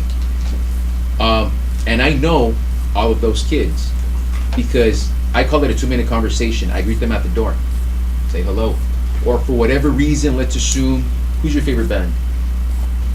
I don't have one right now. Favorite movie? I'm tired. It's in spot. Anybody? Right now. 21 Pilots. 21 Pilots. Look, I don't know about. I've heard Is of that them. a movie or a band? That is a band. It's a band, yes. Huh? It's a He band. came up with Oh, it. okay. I've heard of them. I don't know their music. I Never might have heard heard of it. But guess what? You have a shirt of 21 Pilots. And I'm going to say, hey, Michael, 21 Pilots, is that a band? Yeah, it is, sir. Hey, man, what songs do they play? In fact, show me on your phone before the bell rings. Really, mister? You want? Yeah, I want to hear it. Is it school appropriate? Yeah. You want to add it to like the playlist? You will? Yeah, absolutely. See, now when I do that, I just became a human to them. I became relevant. I'm not just another adult that's telling them what to do. As an example, kids wearing a shirt, a Metallica shirt. I love Metallica. It's like, dude, you're into Metallica? What's your favorite album? The Black Album. Dude, that's my favorite album. What's your favorite song? Enter set. Dude, that's my favorite song. So when that happens, you just made a connection with them, right? Or sometimes I have kids that will be drawing. I'm like, wow, that's nice. What is that? Wow, that's very nice. Or you should next year. Let's assume they're ninth graders. Dude, next year you should actually go into like the art pathway and whatnot. Really, mister? Yeah, I think you have talent. Wow, how did you do that? I mean, wow, that's really nice. You just made a connection with them. Now you're seen not as, again, an adult that's telling them what to do, but now as an adult that actually cares what they're into. And guess what? I do care. Again, like I told you at the beginning of class, I'm here to learn as well. I want to know about 21 Pilots. Maybe I'll like their music. Maybe they'll be my favorite band as well. We tell you had a Do you question. let them draw so in math? No. Because we have a lot of students who. Well, you know what? draw, So yeah. this is what I do. So Okay. I always have a rapper in the class. I have an artist in the class. I have a girl right now that she loves poetry and she writes her own poems. So what I do towards the end of the year, okay guys, I don't give extra credit, but I will say, except for this one time, all right guys, all you musicians, all you rappers, all you poets out there, I want you to, if you're interested, I want you to make a poem about math. Really? Absolutely. If you're gonna rap, I want you to rap about math, but you have to perform it up here. Really? So that's kind of what I do, right? So it has to be school appropriate, obviously. Yes, so I engage with these kids. Even a handshake goes a long way, right? By the way, the kids are going to want to know about you. They're going to want to know. They're going to realize that they're going to remember even more than you the day that you got a haircut. They're going to know, hey, Mr. You looked tired yesterday. Really? I wasn't. Yeah, you kind of look tired, kind of look sleepy. Oh, my God, okay. So I kind of let my beard and my mustache grow, and I shaved it last week. The kids were like, who are you? You're not our teacher. What's going on here, you know? So it's just that rapport with them that now they literally want to know. It's like, why did you get married or something? Or what's going on? Or why did you shave? Or what? What's wrong with you? Is everything okay? I'm going to give you guys a really quick story. So I lost a lot of weight to the point, I guess, where I looked sickly, even though I was actually fit as a fiddle, when I was actually getting my credential. It's not National's fault. It's just that I taught all day, and then I would actually go home and still work on the the assignments that I would forget to eat dinner. I know that you're gonna think, forget to eat dinner. Yeah, I would forget. I'm not a big foodie. Sometimes I see eating as a chore. It's like, I have to eat. Okay, but I lost a lot of weight where teachers were, dude, are you okay? Yeah, I'm fine. Why is everybody asking me that? You know. So last year, my engineering students, and so I lost the weight and I sort of kept it. It's not that I was like overweight. I just lost weight to the point where I kind of look sickly, I suppose.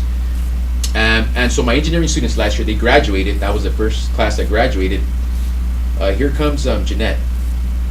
She comes and she's over here like, hey, Mr. Medina, how are you? I'm fine. How are you, Jeanette? We just said good morning a little while ago. Yeah. Okay. Are you okay? Everything good in your life? I mean, yes. And then she goes, okay, you know what? Forget this, just small talk. I need to ask you something and you have to be honest with me. Look at me in the eyes, Mr. Medina. Yes, I'm looking at you. What? Are you sick? And now the entire class was like this quiet. They stopped working on their project. This is my engineering class. And I looked around. Why is everybody quiet? And she says, because we're all concerned about you. We just don't know how to ask you, and they chose me. She was co-captain of the cheerleading squad, so she's not at all, she's not at all shy. And we want to know. You can't lie to us. We've been together for 3 years. I think we deserve the truth. I go, guys, I'm okay. Honest to God, I am okay. There is nothing wrong with me. but that shows that they care, right? To the point where they were concerned.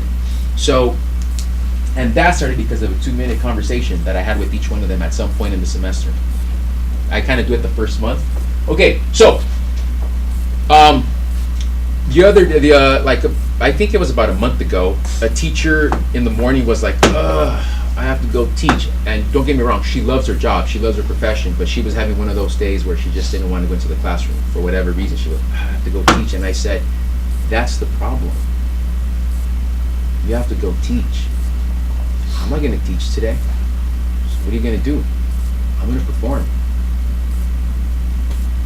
I took acting classes before I became a teacher, so I didn't know that they were going to work out, but they actually do. It's awesome. I recommend that you guys take some acting classes. I go, I'm going to perform. I'm going to go be in front of the class, and I'm just going to be myself. I'm going to use humor. And usually the humor is, I put myself down. I follow what Eminem did in 8 Mile. He sort of made fun of himself so that nobody else could make fun of him. And so he won the rap battle. So I use myself, butt of jokes or whatnot. I perform. I have a good time with what I do. I'm not just there, okay guys, this is a quadratic formula, blah, blah, blah. I'm not monotone. It's like, okay guys, no, let's just have fun while we're doing this, right? Sometimes I'll stop in the middle of a problem because a thought enters my mind. Hey guys, so did you know that Magic Johnson just quit the Lakers? You should be happy about this, I suppose. I am. By the way, is this yours? It's not mine. No? Oh. No, it came from me. I can't take That's- my I know what he's doing right now. That's beautiful. He's picking on me. That's beautiful. I hate the Lakers. And I love the Lakers. Why did I get So this is what I did today. I'm in the middle of a problem of completing the square. And I go, guys, okay, did you know that Magic Johnson just actually quit the Lakers? What? Some of them were like, yeah. And we just talked for about 5 minutes about that. Again, I'm your teacher. So maybe the first year you shouldn't do this. And I go, I'm bummed out. I'm really bummed out about this. I'm kind of upset with him too. All right, let's get back to this problem. So I like the idea about talking about Magic Johnson or something like that Yeah. at the beginning of class or maybe at the end. So during your first couple of years, let's keep that kind of conversation to the beginning of class for 5 minutes to have some fun, Yeah. or maybe at the end of class, or maybe on Fridays, but not in the middle of the Yes, square yes, at the exactly, moment. exactly, He can exactly, do that, yes. and he can get away with it. Yes. Okay, so again, don't do this. So you have tenure and you do this. I don't start off my classroom with the warm up or none of this stuff. They walk in, they're ready to go, and I do something called good things. I want you to share with me, as an example, Eric, a good thing that happened to you today. I got to spend a lot of time outside. There you go. It is a beautiful day, Eric. Yeah. It's awesome. A little bit windy, but hey, you know what? Yeah. It's awesome. And sometimes either some kids just want to share. Some kids, it's like, all right, Michael, a good thing that happened to you today. I got paid. You got, wow, you had a great thing. Those are the things that we do, and sometimes, and every single day. All right, mister, how about you? I have you guys as a class. Oh. When I say stuff like that, they're like, really? I go, yeah. The reason they react that way is because, again, don't do this till later on. I told them, and I tell every class when I first meet them, the first day of class, I tell them, and I'm kind of like, serious, even though I'm laughing on the inside, because it's like, wow, they're really buying this, right? I tell them, by the way, class, I don't like any of you. Don't like you guys. Why are you surprised? Marcus, do I know you? Why would I like you? Mister, is it okay if we don't like you? Of course. Why would you like me? You don't know me. And then I followed up with, and I tell them, feel free to tell your parents that your math teacher said, you know what? But then I go, but if you're gonna tell them the entire thing. And then I followed up with, give me a reason to like me, and I will give you a reason to like me. Right? I go, you guys don't like complete strangers. I mean, you respect them, you like them. I mean, you treat them with respect as another human being, but you don't like them. You don't go into like complete strangers and like, I love you. You don't do that because you're weird. right? So I go, no, I'm gonna give you a reason to like me, and I hope you guys give me a reason to like you as well. So every single year, it's happening right now. You know, hey, Mister, do you like us now? You guys are growing on me.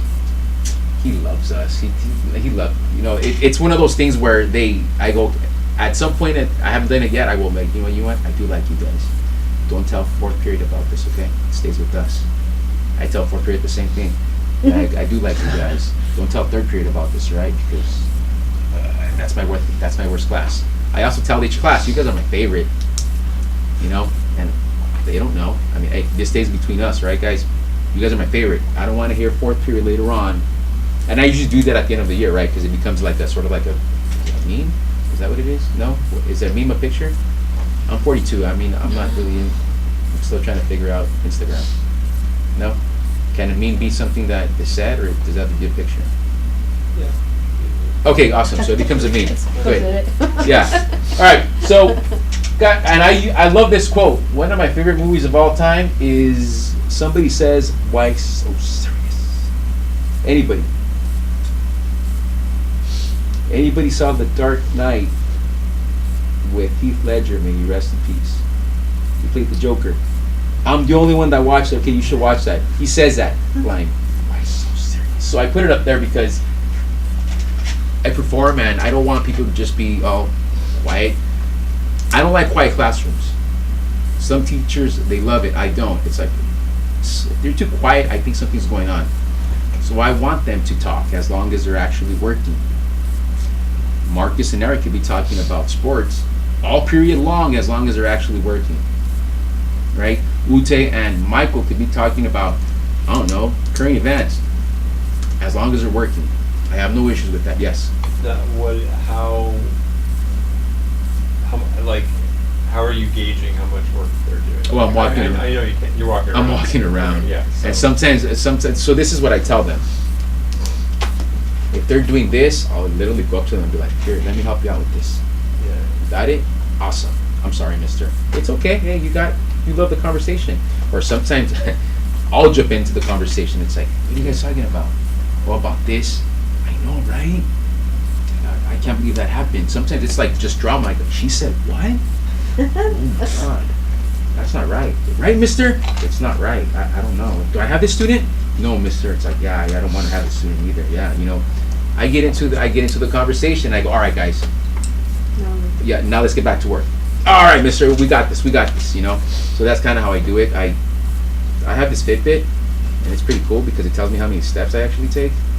And I'm actually pretty happy every single day because I do that much walking. Okay, he talked about Q-tip. Quit taking it personal when a kid actually is mad at you and he says something underneath his or her breath. Don't take it personal. Chances are this kid is going through some emotional turmoil that's not related to school.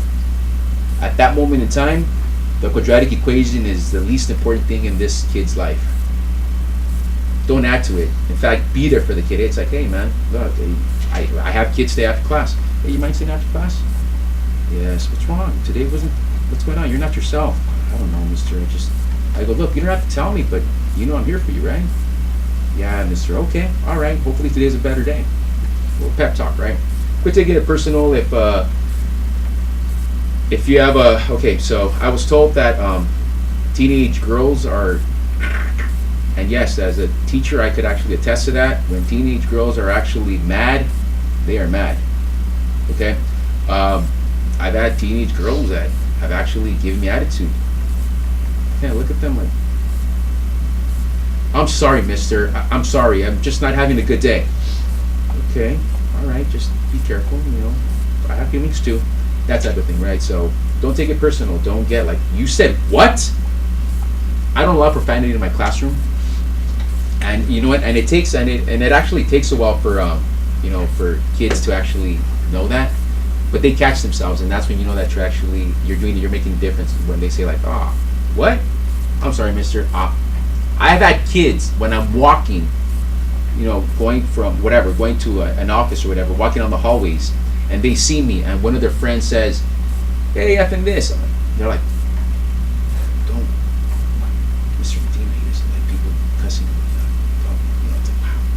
I pretend I don't listen like that. Makes me so proud, right? That they learned something, right? Okay, and again, I put the social contract. That's kind of how my class actually runs. Oh. Okay. All right. I'm gonna let you guys have this, so I'm gonna let you guys read this on your own. I don't want to take too much time on this. What I will say is that I believe I don't know what book you're using. Is it the same book that No. you used? No? Okay. In the book that we used, there was one little paragraph on this, but that paragraph changed my life, where it's not, you shouldn't be the center, because you're gonna get burned out quick. It's the students should be the center. Meaning that they are responsible for their own behavior. So one thing that I tell parents in back to school night and open house is like, look parents, we've made a mistake as educators and you guys as parents. We treat our kids like children when they're their first 17 years of life. And then when they turn 18, all of a sudden we expect them to act like adults. Well, guess what? Newsflash. They don't know because we never actually taught them. So what I do in my class, I don't actually ask, I don't tell them, I don't say, hey Casey, you weren't here yesterday so you didn't take the quiz.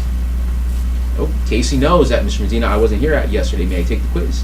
And if Casey doesn't remind me, I got 100 plus students, I'm not gonna remember, nor am I gonna go back to the Aries, that's what we use, no, she knows that if she missed work, Mr. Medina, I was absent yesterday, or I had to leave early or whatnot, I didn't get the work, can I please have it?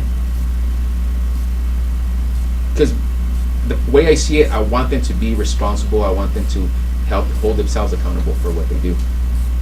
I'm treating them as young adults, not as children, and I hope that parents are doing the same thing. So it's on them.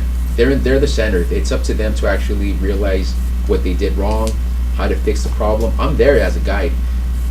Look, people get so caught up on with their titles. Me, I'm a teacher, but guess what? The moment that, let's assume that Ute is one of my students, and as soon as she could actually explain the problem to Michael, Ute now just became the teacher. And I have no problem actually sharing control. It's like, Ute, thank you. Ute, you're done. You mind actually walking around with me and actually asking kids if they want help? Now, Ute, you can't give them the answer. You need to guide them. They now became me. No issues with that, absolutely. So you put them in the center, you give them responsibilities like that, and it actually increases their confidence. I have one more question. Do Yes. you have the need of any consequences at all? We're gonna get to that. Okay. Okay. Oh, that's kind of what I talked about. Sharing control of the classroom.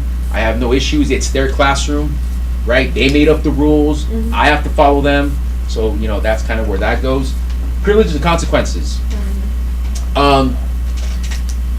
Do you have an actual a specific question about privileges and consequences? Do I have them in my room Do you in need my them? classroom? Maybe they just Okay, so maybe they just listen. Privileges.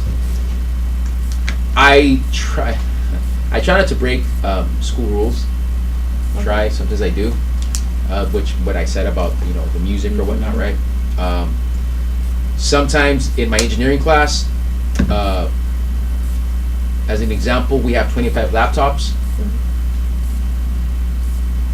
For whatever reason, sometimes laptops are updating, so they can't be used for whatever reason. So I allow my students to take out their cell phones and do the research, or actually get on Google Slides and do it on their phone. It's a trust thing. I let them know. It's like, class, I'm going to trust you. Let's assume that Casey doesn't have a laptop. So Casey, Mr. Medina, may I use my cell phone? Absolutely, Casey, but don't forget, I'm going to trust you. So what's going to happen if you get a notification from Instagram? What are you going to do, Casey? Ignore it. Thank you, Casey. So Casey, if I walk by where you're at and you're on Instagram, what's going to happen? There'll be consequences. Like I that don't know. iPhone X or whatever it is that what they have now is going to be mine for a little bit, and then your parents have to come pick it up. Do we agree with that, Casey? Okay, perfect. Okay, so those are the So they know what the consequences are. I don't have to remind them. Privileges, it's like, as an example, it's been such a beautiful days out where a couple of my students are like, Mr., can we work outside? There's a little table outside my room. I go, guys, how about tomorrow, because X, Y, and Z already asked me. Okay, all right. Well, but hold on. It's dependent on how well you do today. All right, cool. Privileges. Okay. It's the small little things, I mean, that really make the difference. So you think, what were you trying to bring out with privileges? Yeah. And with consequences. So if consequences. if a student Oh. continuously breaks the rules or your social contract. There you go. Okay. Then So wait, let me see. So you're asking about consequences. if he has any. If he has any. Because right now it sounded like he has a pretty good handle on his classroom, and the classroom I'm in, they have like dojo points, they have marbles, Yes. and things like that. So, what happens in these are the consequences. I'm actually very, very blessed to say that I've never gone beyond the first one. Okay, one. In fact, I don't even know what the second, third, and fourth actually. Oh yeah, there you go. Yeah, because I haven't gone through those, and that has nothing to do with actually. Oh, you're a great teacher. No, it's just it goes back to the 2-minute conversation. It goes back to the rapport, the connection that you have with these kids, right? I'm also part of the PBIS. I don't know if you guys know what PBIS is. So Wait. Does anybody know about PBIS? We have it at our school. Tell us a little bit. Do I know it? A little bit. Do I know, like PB, positive behavior. I don't even know what that stands. Intervention and support. Okay, intervention support. So what it is, it's actually it doesn't exclude consequences. You messed up, but it's actually about, okay, you messed up, all right, let's figure out and let's actually help you so that you won't repeat it again. It's about positive reinforcement, right? And that's why I haven't gone beyond the first one. It's just I'll just have to sometimes I may have to tell Eric twice. Eric, this is the second time I've told you there isn't going to be a third, Eric. We agree. I would recommend that you guys come up with a teacher look. So my teacher look. What? Marcus, What up? what's a teacher look? I never heard that. I actually have no clue what a teacher look Okay, is. so Wait. Who? Casey, show us your teacher look. I Oh, don't know that. if I can show you. Oh, it's the Yeah, like, show oh, me you think you're like in something. trouble type of thing? Staring Like, them down. staring them Like, down? you just Stare them Like down. what? You're just like being stern, and they know that like you're serious. Okay, Eric, let's see your teacher look. Show us. I mean, it depends on the students. Sometimes I sigh,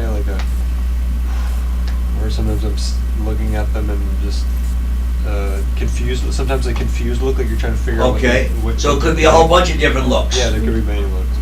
So I've been blessed that my eyebrows go up. It's So an I'll just eyebrow like- look. Oh, I can't do that. Alright. That's scary. Look at him. That's scary just to look at him. He looks like So- Star Wars or something. So let's assume Monique is in the back. She knows the rules, but she's all like, and then she looks up, and I'm like,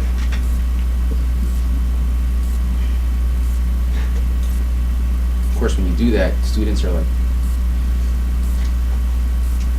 and they'll look up, and I'm still like this. Mister, I got it. I'm so sorry. Do you want my phone? And then I just go on to the next student, right? I recommend that you actually come up with that. I'm laughing on the inside, guys, when I'm doing this. Please do not think that I'm actually upset. I'm laughing. It's like, oh my God, this is really working. This is so cool.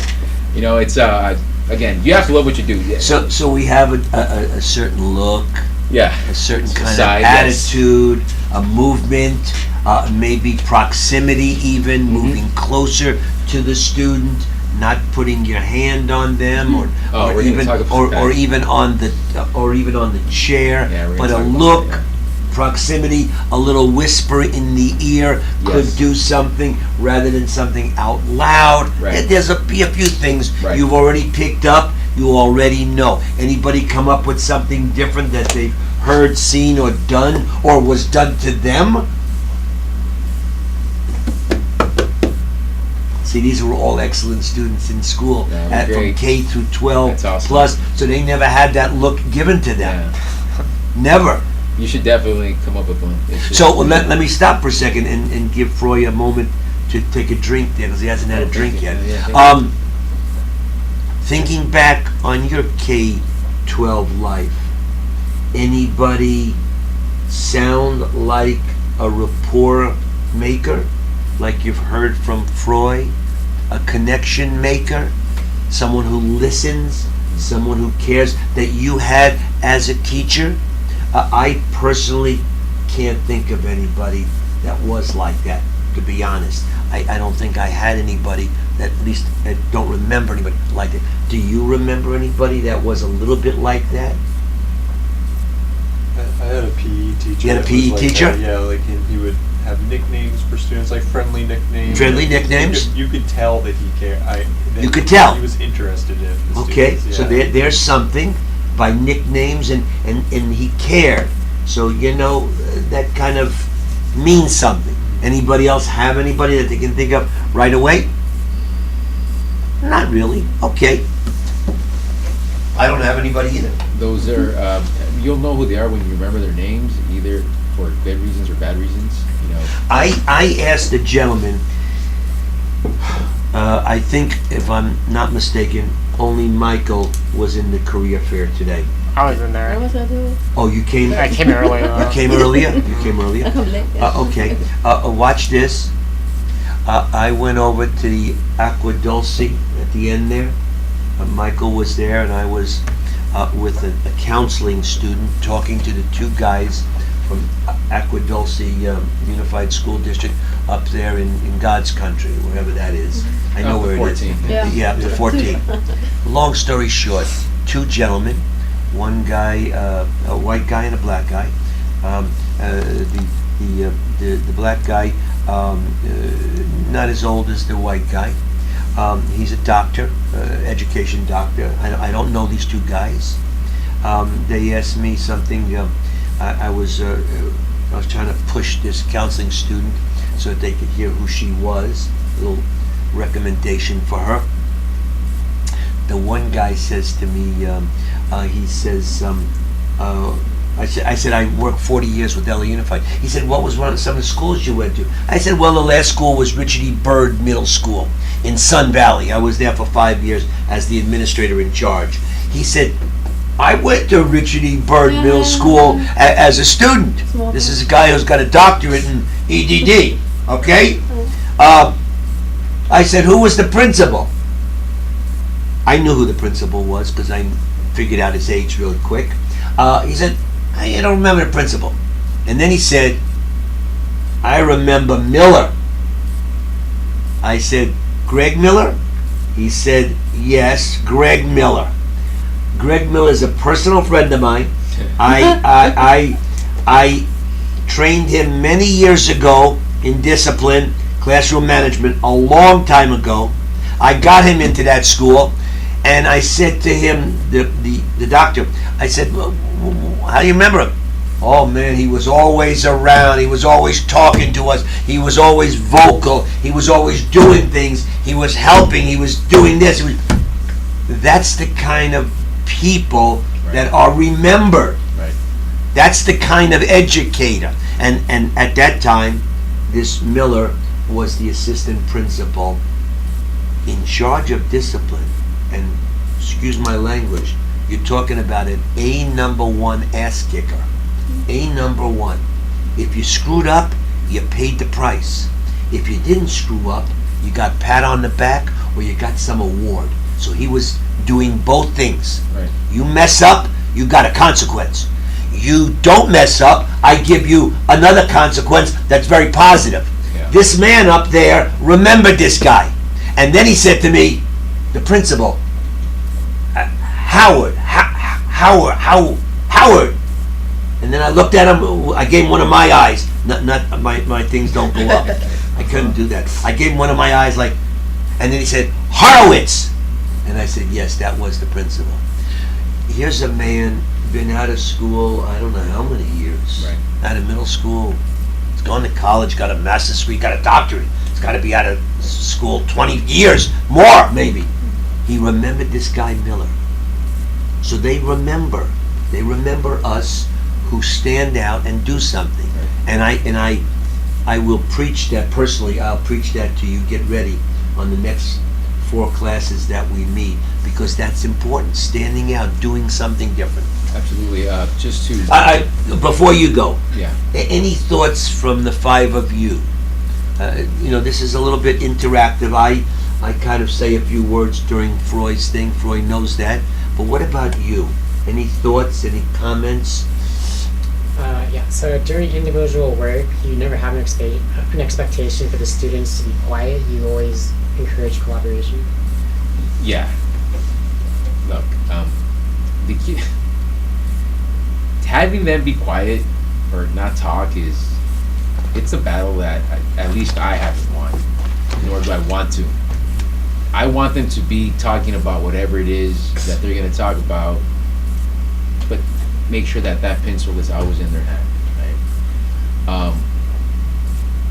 Turns out that more often than not, they're actually talking about the math. Wait, how did you get -1? No, it's not it's -3. Yes. Which one of us is right? I'm like, both of you are wrong. The answer's -5, whatever. So, I mean, I don't want them to be, look. I remember when I was a kid, I didn't want to just sit there, do work. It was boring. Yeah. I mean, Eric? Just piggybacking on the back of that a little bit, like my experience is different because I've only been in a elementary school in 4th grade, Right, and yes. it's more fluid, like so they get up a lot. Are your kids are they sitting at their desk? Okay, so I have a couple of kids that are, some of them like to stand up. yes, Yeah. and it's perfectly okay. I have one Okay. kid that he'll stand up, once he's at his fill of sitting down, he'll get up and he'll go and get the, what do you call that, the hand sanitizer. He'll go like that, he'll stand there, and then he'll take the long way back to his desk in school. We all know that he does that. The kids are just like, oh, okay, it's Carlos, all right, cool, whatever.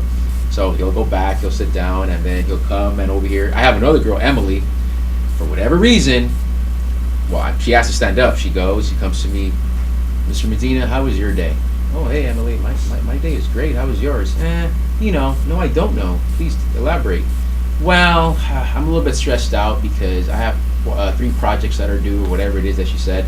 Really? Wow. Okay, it's a good thing you don't have a project in this class.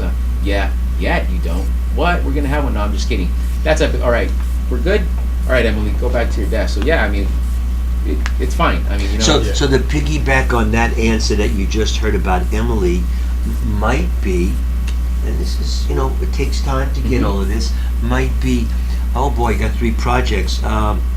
Hey, after school I'm going to be here for a half hour. If you need to come in and Right. maybe, maybe I could help you with the projects. Lunch is next period.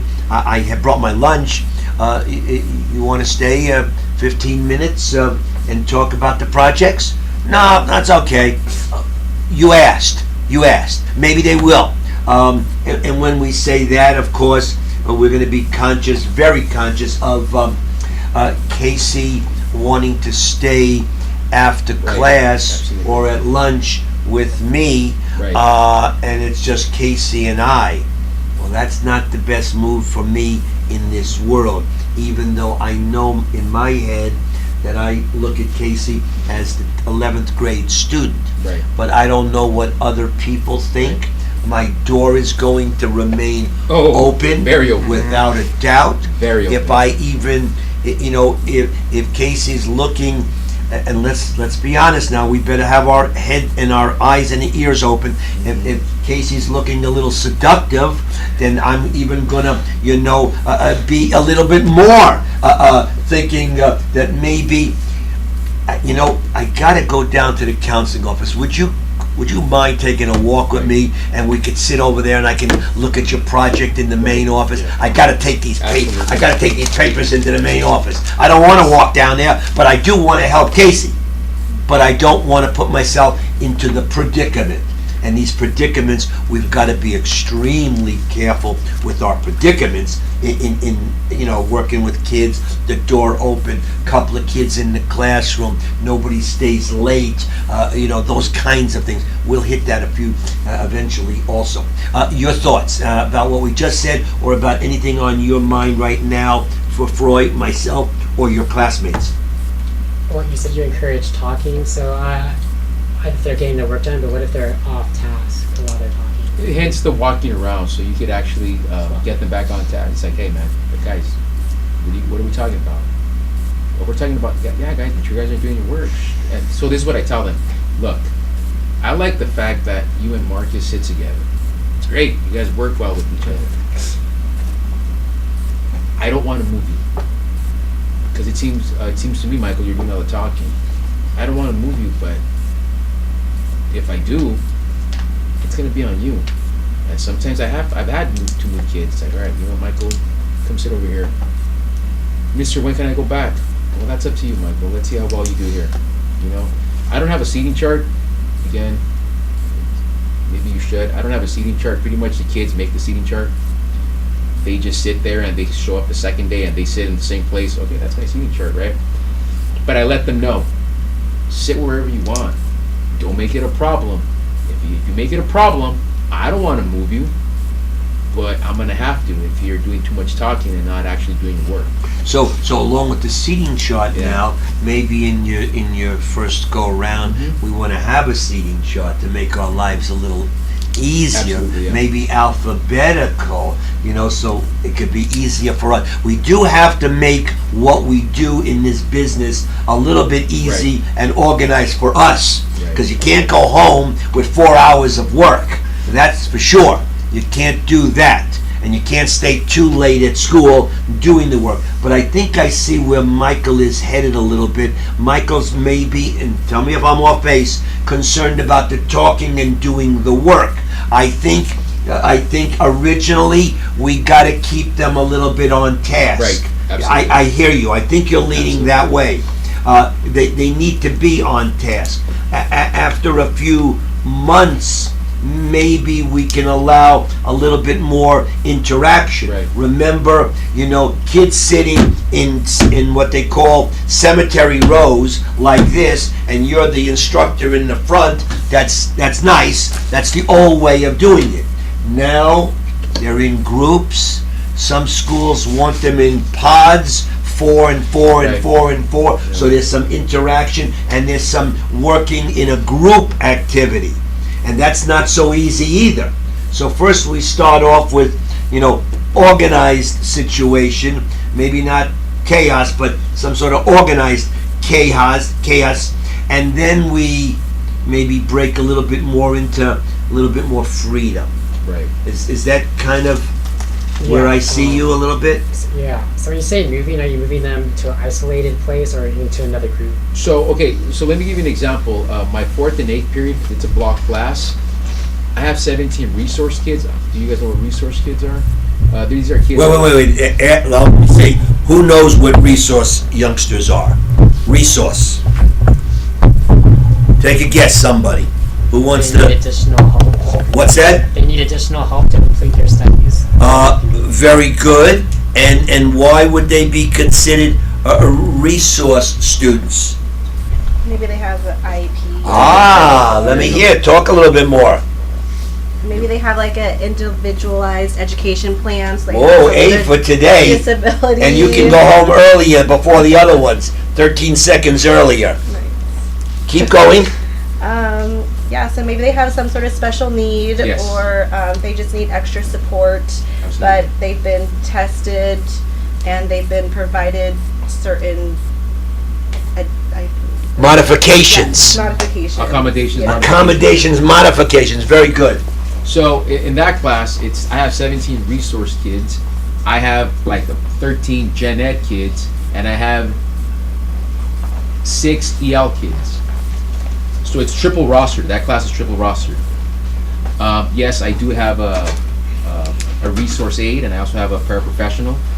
And one thing that I'm going to say is, yes, you are the teacher, but they're also educators. They may not have your title of teacher, they may not have their credential yet, but they are educators. I would actually strongly suggest that if you have these other adults in your room, have them be a part of the lesson. It's like, hey, what do you think about, I'm thinking of doing this with EL kids. Do you think they're there already? Because they know them better than you do, because they follow them to other classes. Or the resource teachers. Sometimes I will follow their advice. It's like, okay, I have one of the coaches is one of the resource aides. Coach, what do you think we should do here? Look, Sebastian is doing really well right now. However, he's getting too cozy, and now he's doing a lot of talking with Juvenile here. So, do you think we should split him up? We talk about this stuff, right? Mm-hmm. And for that class, we've actually, strategically put the kids in a certain way, because we want a kid that's good at math with one that's probably struggling. We also want to put kids that kind of put them out of their comfort zone, where it's like, okay, you know what? Yeah, you guys don't know each other, but guess what? You're gonna sit together because we want you to know each other, right? I have Osvaldo, who's he's quiet. He doesn't really like talking to other students. I understand that. I'm not gonna force him to do something that just doesn't come natural. So he asks me every day, Mr. Medina, may I sit at your desk? Absolutely. Now, a lot of teachers have issues with that because it's their desk. I never sit there. It's there because it came with the room. I have a podium at the front, so that's where I sit if I sit. So yeah, absolutely. And he becomes my go-to guy. Osvaldo, can you give me a Band-Aid? So and so needs one. Yeah, absolutely. Osvaldo, can you give me like the library pass? Something to the library or to the nurse's pass? Absolutely. He becomes that person, and guess what? It gives him a sense of responsibility, right? So in certain classes, you do have to strategically put them. In most classes, I pretty much just walk around, and that's how I actually understand what they're talking about and this, that, and the other. But I mean, it turns out, like he said, it takes a while, throughout the year for them to actually know the norm and for them to actually fit into the norm of the classroom. But once you have it, classroom management is easy. It's on autopilot.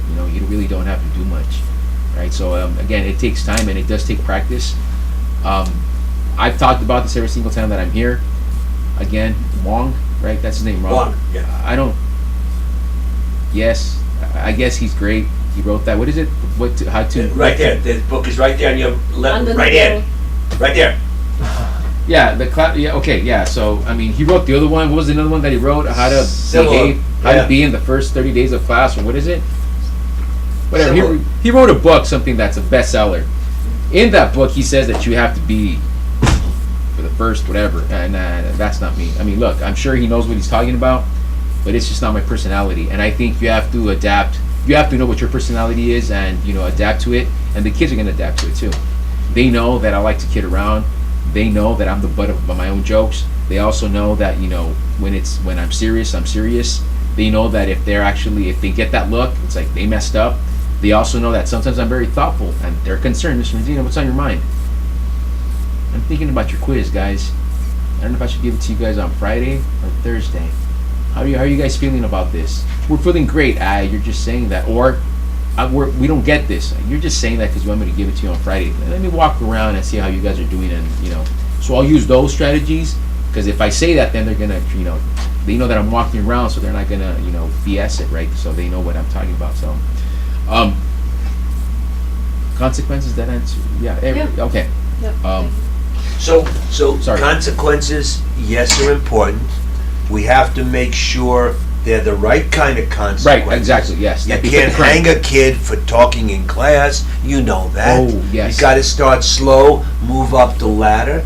They have to know the consequences up front. The consequences have to be posted. Yes. And any new teacher, starting off in the beginning of August, for your first assignment, you're going to send home the rules, the consequences, the awards, the rewards, the syllabus, everything about the class that you're going to go over a number of times with the students. You're definitely going to send it home to the parents so that they know it. Right. You're going to go over it on back to school night and open house night and all of that stuff, because everyone's got to know what's going on in your classroom with you. If you're fortunate to have a class where you get if you're a multi-subject, are you two planning to go elementary school or secondary? Elementary. Elementary for now, yeah. Okay, where are you going? High school. High school? Elementary. Elementary, so 3 elementary. High school. High school, so 2 high school, 3 elementary. We have to, if we're lucky enough to have emails for everybody, oh wow, that's probably the great tool. You're emailing stuff home Right. all the time. Not bad things, but good things and news updates and keeping the family informed. If you don't have the emails, then with consequences and rules and syllabus and outlines or even homeworks, maybe you're going another route. I will say this: elementary school teachers, you guys are awesome because it's something that I couldn't do. No, I don't want to be an elementary school teacher. No, elementary school teachers, for whatever reason, they look at high school teachers, oh my God, how do you guys do it? What do you mean how we do it? It's easy. You guys are the ones that have to deal with little Bobby who, you know, is mad because little Timmy looked at him wrong and now he's throwing a fit. Yeah, that I can't handle. I mean, that. So you guys, thank you for doing that. Thank you so much for doing that. Question? Do you ever have to deal with like high school drama? And, Oh, yeah. Conflict resolution? Like, Oh, absolutely. do you have to teach Yes. them that, or- So yesterday, High school drama? all the time. Well, I mean, like, you have to teach them how to do like conflict resolution, or how do you handle it? Yeah. Okay. So yesterday, it turns out that my students, my third period class, wasn't on task, and it was not like them. There was a lot of, I go, guys, what's going on? Nothing, mister. Nothing. Everything's good. So wait, hold up for a second. What do you think Floyd's gonna say next? Drama. What? Some drama. Some Like gossip. what? Like what? Could be Take a anything. guess at it. High school. Dating Yeah, there's some drama relationships, brewing. What? Dating relationships. Maybe. things like that. Maybe somebody's pregnant. Maybe there's gonna be a fight. Maybe there's some race stuff going on.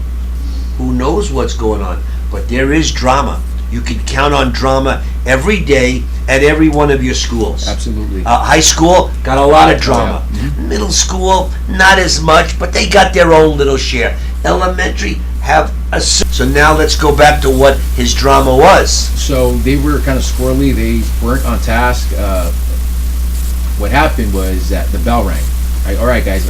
I gave him the speech. I'm disappointed in you guys. I don't know what happened today. I don't know what's going on. Seriously, what you better bring it tomorrow because this is not gonna. It's not gonna repeat itself. So the bell rang. They left, and maybe about 30 seconds later, I hear yelling. Two girls were at each other's face. Aaron was trying to close a door so that I wouldn't listen because you have to understand this class is kind of close, so they're kind of friends with each other. Obviously, Aaron doesn't know that I have ears, I guess. So I go, Aaron, what are you doing? Nothing, mister. And I quickly went. Sure enough, these girls were at each other's faces. So what I did, I yelled, everybody get to class. You two, sit down. I took them to the table that's outside. What did I say? Leave. Everybody, go. Of course, they're walking away, looking back. I sat them down. What seems to be the problem? Nobody didn't want to tell me. Okay, all right, stay here. I went for my cell phone. Ms. Friesborg, we have a situation. She's the dean. Ms. Fries, we have a situation here. Do you mind sending security over? Of course, I'm saying that I am calling her, and they're hearing me. So thank you, Ms. Friesborg. Do you want me to tell you what's going on? Okay, so two of my female students were at each other's faces. They were yelling, obscenities to each other. I'm trying to prevent a fight. Oh, okay, Mr. Medina, I'll send security. Security comes down, sends them away. Now, a teacher that doesn't care is going to be like, okay, we stopped that, all right, fine. No. What I did is I went out after school. Ms. Friesborg, what is going on? So she told me the whole breakdown. Apparently, one girl was talking negative things about this other girl's friend, and this other girl didn't confront this girl, but told her friend that this was going on. And then one of my male students, told this girl that the other girl had actually said something and blah blah blah. So it was a fight ready to happen. And the whole point is I told them today, everything was resolved according to the dean. Before they went in, I go, you two sit outside. I need to talk to you. This is today. This is today. It happened. The problem was when? Yesterday. Yesterday. And so I sat them down. It's like, you guys really want to be suspended? You guys really want that? The dean tells me that this is squashed, that's it. It's been resolved. Is this true? Yes. Look at me. Is this true? Yes, because let me tell you what happens in a fight. You may throw the first punch, but guess what? Even if you don't actually throw a punch, you're still going to be suspended because they need to know exactly what happened. Is that what you want? No. Okay. Are we agreed that this is not going to repeat itself? Yes. And if it does, well, the dean already told us that we will be suspended and this, that, and the other. I go, look, you guys are in my class and this is not going to happen. Today is going to be a different day. Agreed? And so whatever, I don't know what else I told them, so yeah, it was good. They were both actually doing their work, you know, they're not sitting close to each other now. Now they're far apart, and this other boy who's also in my class that kind of instigated the entire thing, I talked to him afterwards. Look, I approach my boys as if, I go, you want me to treat you as a man? Act like a man. What you did, man, is not right. They're your friends, and you want them to fight against each other? What's wrong with you? Medina, I'm sorry. No, don't apologize to me. You know that actually your mom has been called that, and his mom I feel bad for this kid today right now, right? Plus, I go, you know what? You know that I'm going to tell your coach, right? Which I want to talk about right now, coaches. Yeah, I'm going to tell your coach, you messed up. Furthermore, I'm not just going to tell your football coach, I'm also going to tell your track coach. Think about it next time, right? So, and sure enough, I didn't have to talk to the coaches because I get the email from I got CC'd from the dean saying, Mr. Medina, this is what happened. I've let both of his coaches know exactly what he did. So I really feel bad for this kid right now. You know? And he's a good kid. He made a bad choice. Before we go to coaches, you have to follow up. So just don't. I took care. No, follow up is excellent. But I want to go back to something for a second, and then you can go. Here we are, it's April 10th, 9th and 10th. He had this problem with these two girls. Mm-hmm. But hey, he's supposed to be a big shot teacher. He's supposed to care about his kids, and let them have their radio on and let them talk a little bit. Yet what happened yesterday? They didn't tell him anything about it. He saw that they weren't really working because their minds were on the fight that's going to happen. Aaron, I don't know Aaron, but he used the name Aaron, is trying to shut the door so the teacher won't hear what's going on in the hallway. And here's two girls from this class, this great class, where this great teacher has got all these kids doing great things. They're going to fight in the hallway. I say all of that to say, problems happen. Yep.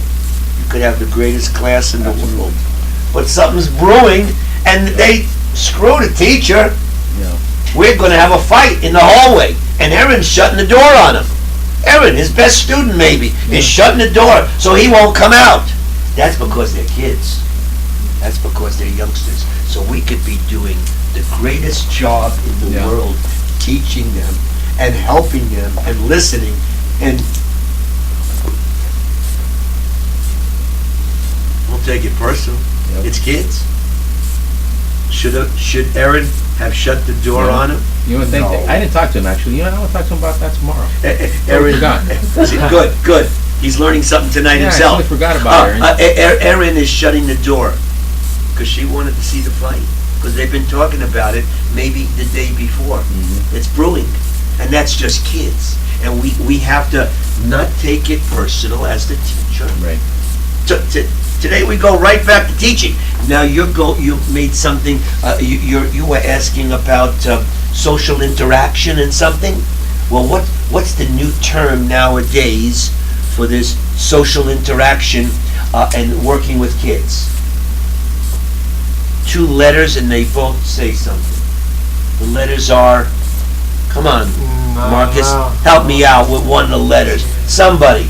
You can go home before Casey goes home. 22 seconds before everybody else. RJ. What's RJ? Come on, what's RJ? Well, that's the new buzzword. And if you're going for an interview for a teaching job, you better know RJ. RJ is restorative justice, where we're having interaction with kids rather than suspending them. Right. We're counseling, we're talking, they're talking together. Maybe we have other kids even helping us out, peer counselors. This is RJ, restorative justice. It's not new. It's got a new buzz this year, and we got in LA Unified. They hired 65 people. a couple friends of mine do this job, and they're restorative justice coaches at schools. Schools have a restorative justice coach who doesn't suspend, but is not a counselor, but talks to kids and talks out problems in the classroom and individually. You were going to say. Yeah, so that's what I was saying. Are you going to find, what the issue was of the, Yes, I went to the dean, and I kind of know exactly what happened. That's why I talked to all three of them, except Erin. I need to get that guy. Okay, tomorrow. But so now also in our school they do now the circles, the restorative circles, okay. the healing circles. Yes, and- yes. Yeah, so I don't know. What do you think about that? I think it's great, actually. And not to promote PBIS, but PBIS is kind of why why it's there. Actually, we actually have one of the psychologists in our group, in our PBIS group, because we're learning from her. It's like, I see how so take it from a different point of view, not just So from an maybe this circle idea, maybe this restorative justice, and Michael, you might have been leading a little bit to this. Yes, the kids have to be somewhat quiet during the session in your early years because you're just learning the job. By the way, just FYI, just when I'm up on in the front of the room, there is no talking. This is my time. I tell them, this is my time to perform. No, I don't want any hecklers. No, this is my time. So that's You will the be paying teaching attention. and the lecturing going on. Yeah. After that, it's like, all right, guys, this is literary time. All right, go. I really say that, go. And So that's a good change. Yeah. But this social interaction, the circles, RJ, reality therapy of years in the past, it's all similar. Maybe that goes on for the first few minutes of the class. Right. Once you get the class halfway organized in the first couple of weeks, maybe you have some interaction and they get to hear the rules and regulations, the consequences, the awards. For instance, as it relates to awards, when I was preparing for this class again, and I kind of like to prepare for it, no matter even if I've done it 40 times. So I got my rewards out for this class, and I'm ready to give them out, next week. But I got them ready, so not tonight. I'm sorry, nobody gets anything tonight. No. I got my 5 rewards are right here. I cut off the bottom. I don't know if you know what this is. Do anybody know where these come from? No? Well, yeah, I hope you will learn. These come from In-N-Out Burger. And on the bottom is a tear-off, which I already cut off and I use. See, I'm going to have the cheeseburgers. But point being, and I mean this, the rewards are here for next week's class.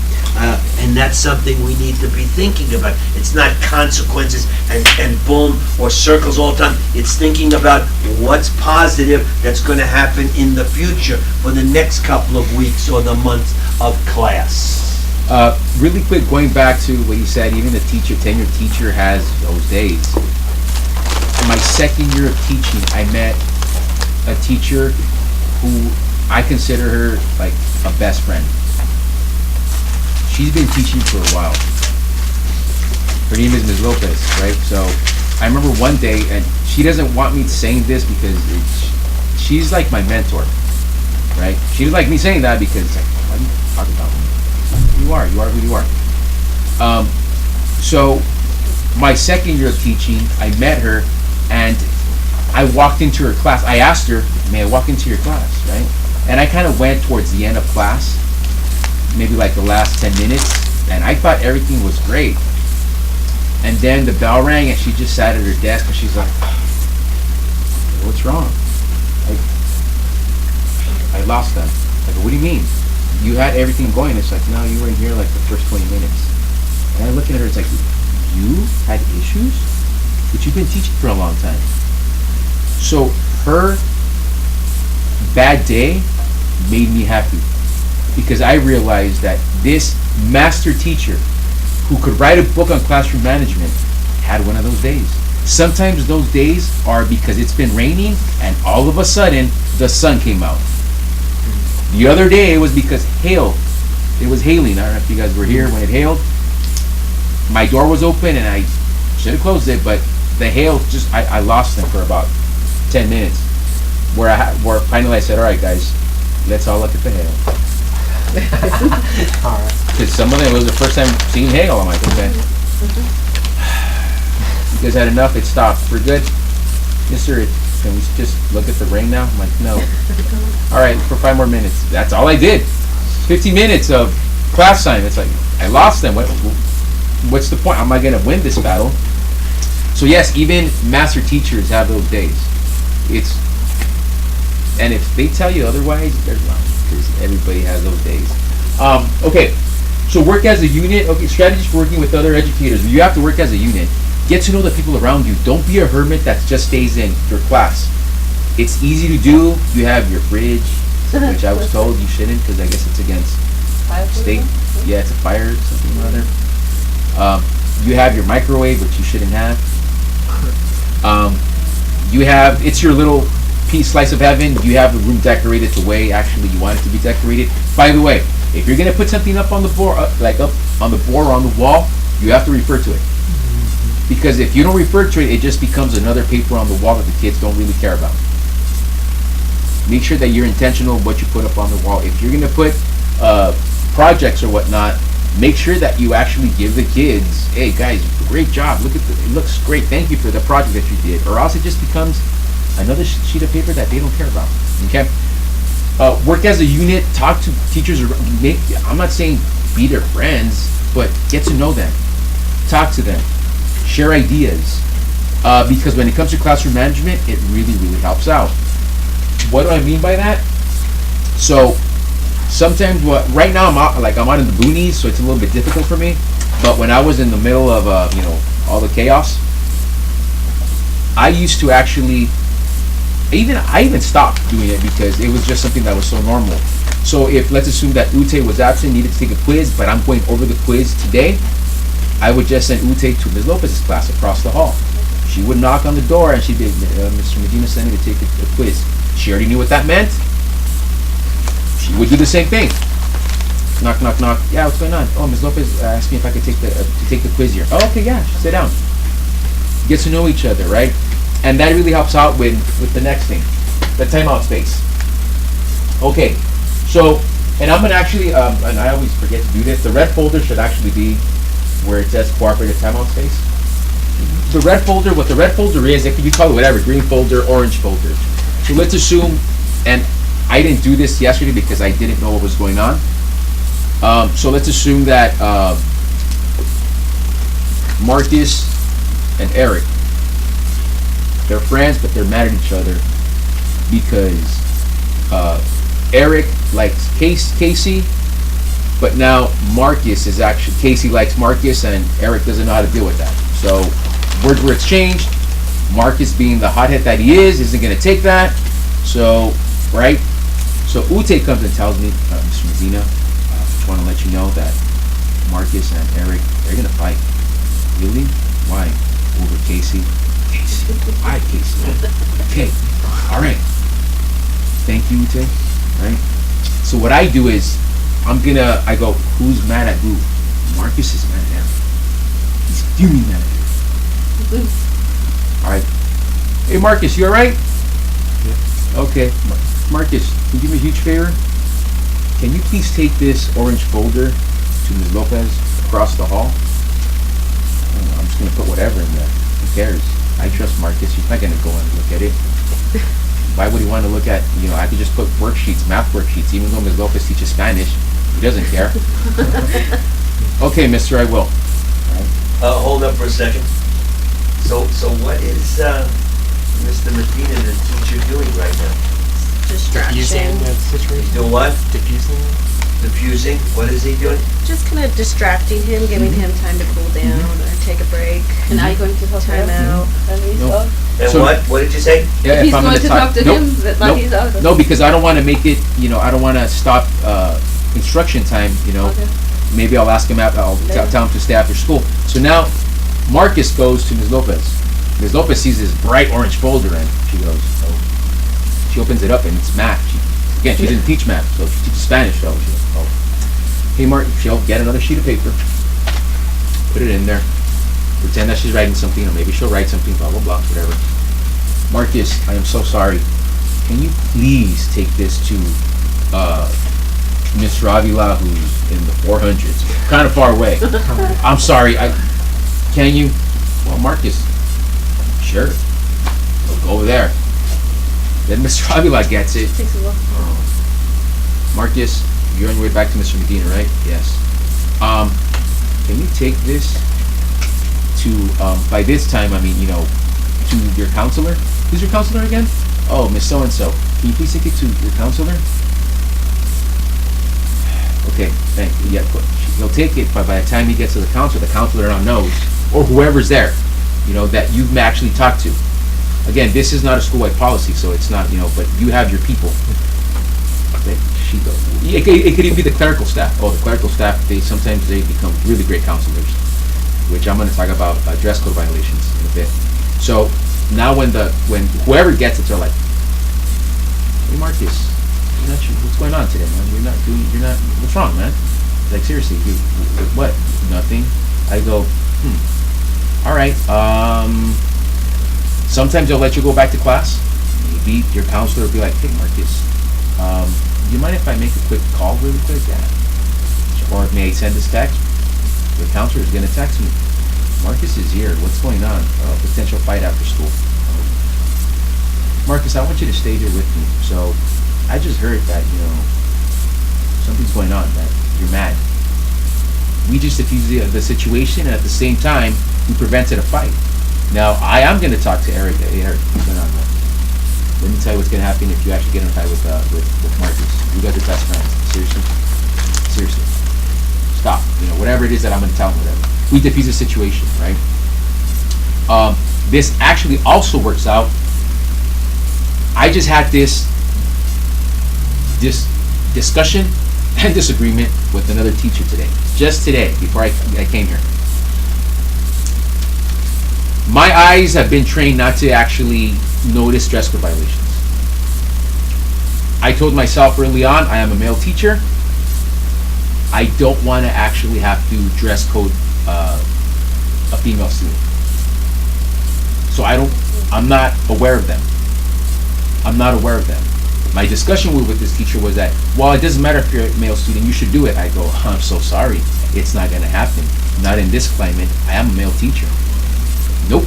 So what I do is, if Ute is actually violating dress code, Ute, do me a huge favor. Can you go actually take this to Lourdes or Miss Lourdes? Mm-hmm. Oh, absolutely. You know where she's at? Yeah. No. Okay, she's in the business office. Can you go take this to her? Lourdes already knows. She's a clerical staff. She already knows that when she gets this folder, she's going to look at Ute from head to toe and be like, oh, sweetie, you can't go anywhere. Mm-hmm. Either you change or here's this nasty looking shirt that you're going to have to wear now. Mm-hmm. See, it's different. Now, Lourdes took care of it. Now, yes, the discussion was that I don't notice them. However, there may come a day when I actually do. And as a teacher, I have to enforce dress code. But I know that I'm not going to tell Ute to actually cover up or whatnot. Somebody else is going to do it. And there's debate whether, male teachers should do it too. They're teachers also, and blah, blah. You're not committing any crime. You're not doing anything wrong. But I don't feel comfortable doing it. And until our administration gives us that directive, saying if you're a male teacher, you have to enforce it, I'm going to use Lourdes, who's actually a friend, and she's going to do it for me. So we have a networking situation going on, number one, for that fight and that walking in distraction that you mentioned, and the timeout. You have to have a couple of teachers that you can work with, and it takes time to learn and meet them and have a little fun with them, and maybe you have lunch with them, but you get 2 or 3 other people to work with, because maybe you want to run a lunchtime timeout detention or an after school one. You got to have 2 or 3 people to work with so you don't have to do everything. That's number one. Clerical situation, if you're lucky enough to get someone clerical wise that will help you out with the dress code situation, beautiful. Some schools are going to say to you, at 8 o'clock in the morning, all teachers, if there's anybody not in school uniforms, because some schools are in school uniforms, middle schools, yes, high schools, probably not, that they haven't gone to too much in school uniforms in the public sector. Private sector, that's another game. But in the public sector, they might say first period teachers, send anybody to the auditorium or the multi-purpose room who are not in uniform or who are not dressed appropriately. You might have to then look around the room and make some of those decisions. You might have to. And Freud mentioned this. According to the school giving him a direction, he will either do it. Right now, there is no direction about teachers, I'm hearing, sending down inappropriate dress. And of course, males too, students with their pants below their butt, walking around, or in a certain gang type of situation, schools might want them referred. So for clarification, the school does have a dress code policy. However, when it comes to male students, I have no issues. Fine. When it comes to female students, I choose not to. And again, until my administrator tells me directly, you have to do it. I'm not, so to the point where our principal, our acting principal, she basically told us at the beginning of the year, male teachers, I know this is kind of a weird situation, just let us know. Let a female teacher or somebody know. Of course, when she said that, us male teachers were like, oh, great.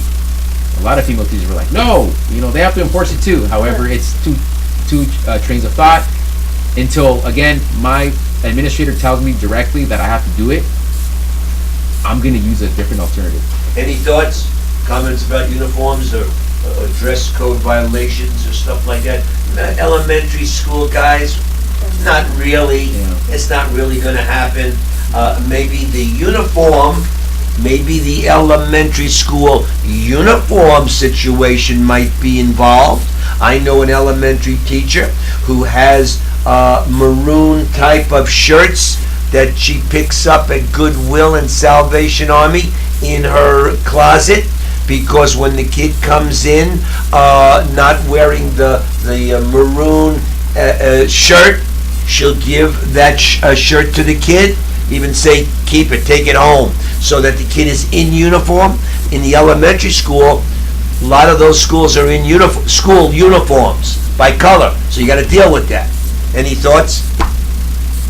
Has anybody run into anything? Okay. No, I understand where you're coming from, because if you're going to get that directive, it also comes with protection. Right. And Yes. We are If protected. there's no directive, then yeah. you're in this gray area Yes, where you're yes. then making a judgment Yes. call that could really Exactly. drive your hands. And Eric, it's not so much a judgment call. It's a sexual type of call. Right. Oh, you're looking at me? Exactly. Yeah. That's what is a little scary. Yeah. But you're covered. I mean, if you're doing, and this is throughout your teaching, if you're doing what's right and following Right. rules and regulations, you'll never have a situation. Right. Maybe somebody will say something, and then if a young lady, a student in the high school, especially high schools, says something like that, oh, you're looking at me. Oh, what, are you watching me? Then that's not a normal comment from a student. You need to follow up with that. Yes. And let Yes. someone else above you, or I don't know about above you, but support staff know what's going on, that she said that. Now, she didn't mean a whole heck of a lot, and we can clear it, but we're not just going to let it simmer. We're going to speak to someone and ask for a little advice. Again, preface, P.S., in your first few years, of course you're going to do those kind of assistance. That's why we always want to be, and you've heard this from Freud, we always want to be in concert We have a network of with our networking friends, not only teachers, but support staff, assistant principals, deans, and counselors. And he said, us against them, it better not be. No. It's we are working Right. together. Keep that in mind. So, something that happened to me a few years ago is I had a student.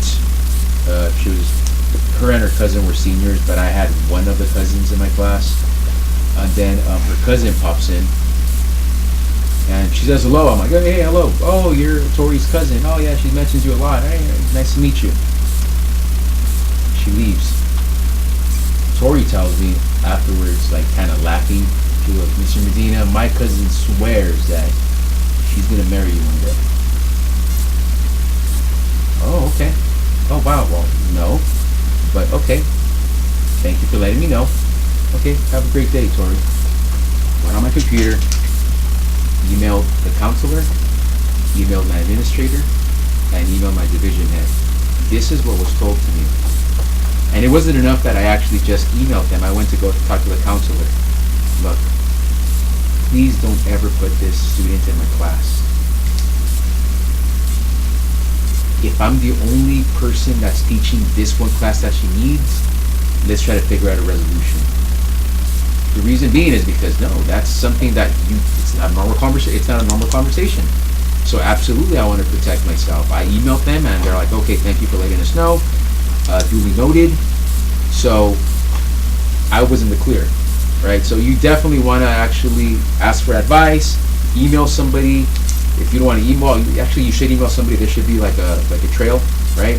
But I went above and I actually talked to the counselor. Please don't ever put this student in my class, please, because this is what was said.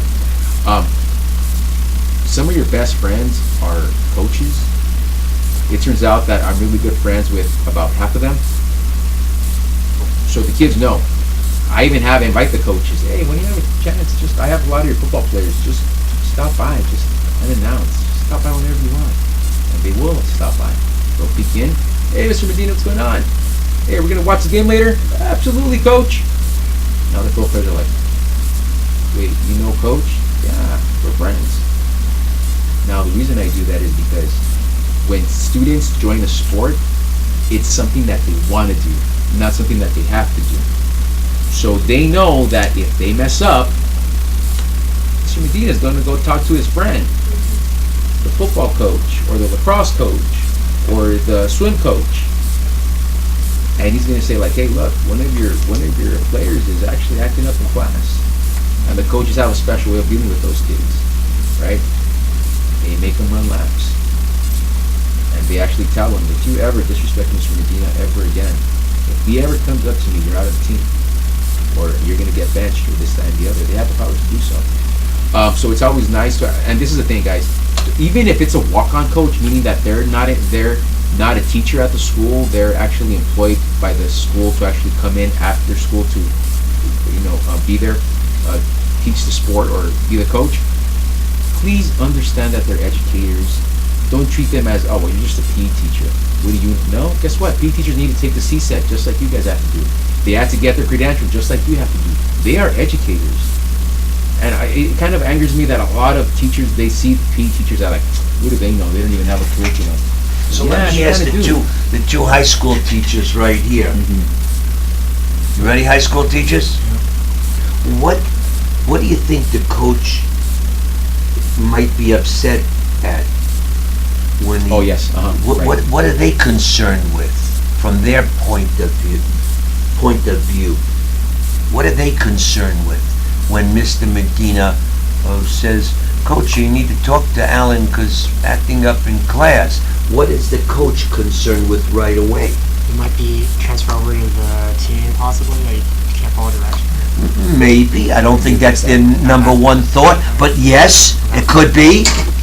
Might be their GPA. Oh, wait. What? There we go. Their GPA. Oh, what do you mean GPA? What is that? If they're, they don't reach a certain GPA, they're not qualified to play. There it is. Bottom line. The coach is worried that if the grade goes down, they don't play. And rightfully so. And I don't mean in the negative, in the positive. The coach wants the team. He wants the kids to be successful. That means academically, they also have to be successful, not just athletically. So the coach is concerned about the grade, and most coaches nowadays ain't waiting for Medina to come to them. The coaches are saying, They'll send emails. We're going that way. Absolutely. Hey, you got 6 guys in your second and third period math class that are on my football team. How they doing? Because as soon as their grade starts to drop or there's any problems, let me know. Let's get together. We'll have a 3-way coach, teacher, Absolutely. student conference. We let the parent out for a moment. At this moment, it's just the 3 of us. And also, I went back to this slide because when they put that jersey on, they're representing the school. And if they're acting up, they're representing the team, and they're making the team look bad, right? So it's also about it's also about that. It's also about what they actually reflect. Now,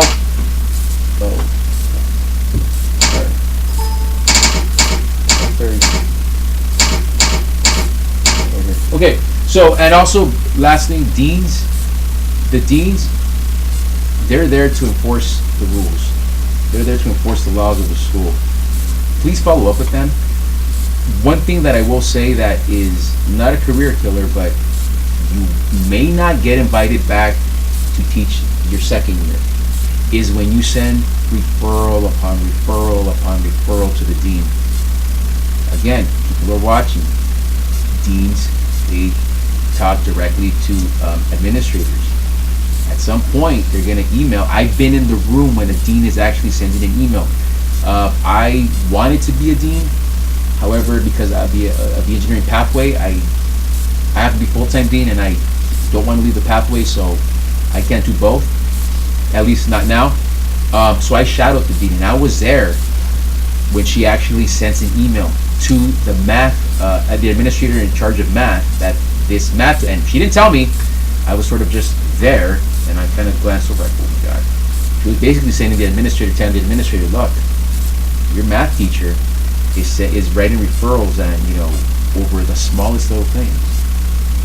Oh, so-and-so got up without permission to go sharpen the pencil. It's like, really? So, is that a referral out of the classroom, Eric? Kid got up to sharpen his pencil. Oh no, is it a Probably not. That's a warning. Right. Talking to, a one-on-one. We have to be careful. Now, the kid gets up in your face. Yeah, that's different. F you. That's another story here. Yeah. That's another story. But you, as a teacher, a new teacher, you're learning methods. You've already learned a lot of things. You already know a lot of things. Here's some more things that you're learning. The Wang book, yes, you're learning. You've got to come up with a toolbox that you walk into class with. In that toolbox is a hammer and nails and pliers and a screwdriver, and those are the tools you're going to use to change the misbehaviors that are occurring. Absolutely. Yes, I've been in situations where some teachers have had some classes that ain't the best in the world. These are a bunch of kids. Casey's smiling. Maybe she subbed at 1 or 2 of them already. Probably has. Where there's a bunch of kids in the class that are tough. They really are. We might have to reach out for some help from some people. Absolutely. We might have to invite the dean to come in and speak. And please do not take this what I just said as you don't let the dean know. Obviously, if it's a kid that's acting up, they should know. I'm talking about just trivial things that you as a teacher, remember, you're the adult in the room. You should actually have control of the room. It really looks bad on the new teacher, where some of them won't get invited back because of this. And classroom management seems to be the biggest reason why a lot of teachers don't come back. Whether it's because the school doesn't want them back, or because the teacher pretty much doesn't want to teach there. They want to teach at a private school where they think that everything is perfect. I made it very clear, I don't want any honors kids. I don't want any honors kids. I don't want any honors kids. Give me the at-risk kids. I mean, those are based on my my personality. Those are the ones that I mesh better with honors kids. I made a realization yesterday. They announced the winners of the next student body, and I go, I don't know any of those kids. I've never had them in any of my classes. Well, because the kids that run for student body are pretty much the kids that are doing walling classes, that are my kids. They're the ones that are making bad choices. So it's like, I don't know any of them. In fact, since I've been here, I've only known one. That's it. But hey, it's perfectly okay because you know what? I want these kids to leave knowing at least 70% of math. Another thing, and this is not up here, they're gonna give you a pacing guide. It's not the Bible. It's not something that's law. It's just a guide. It's an outline.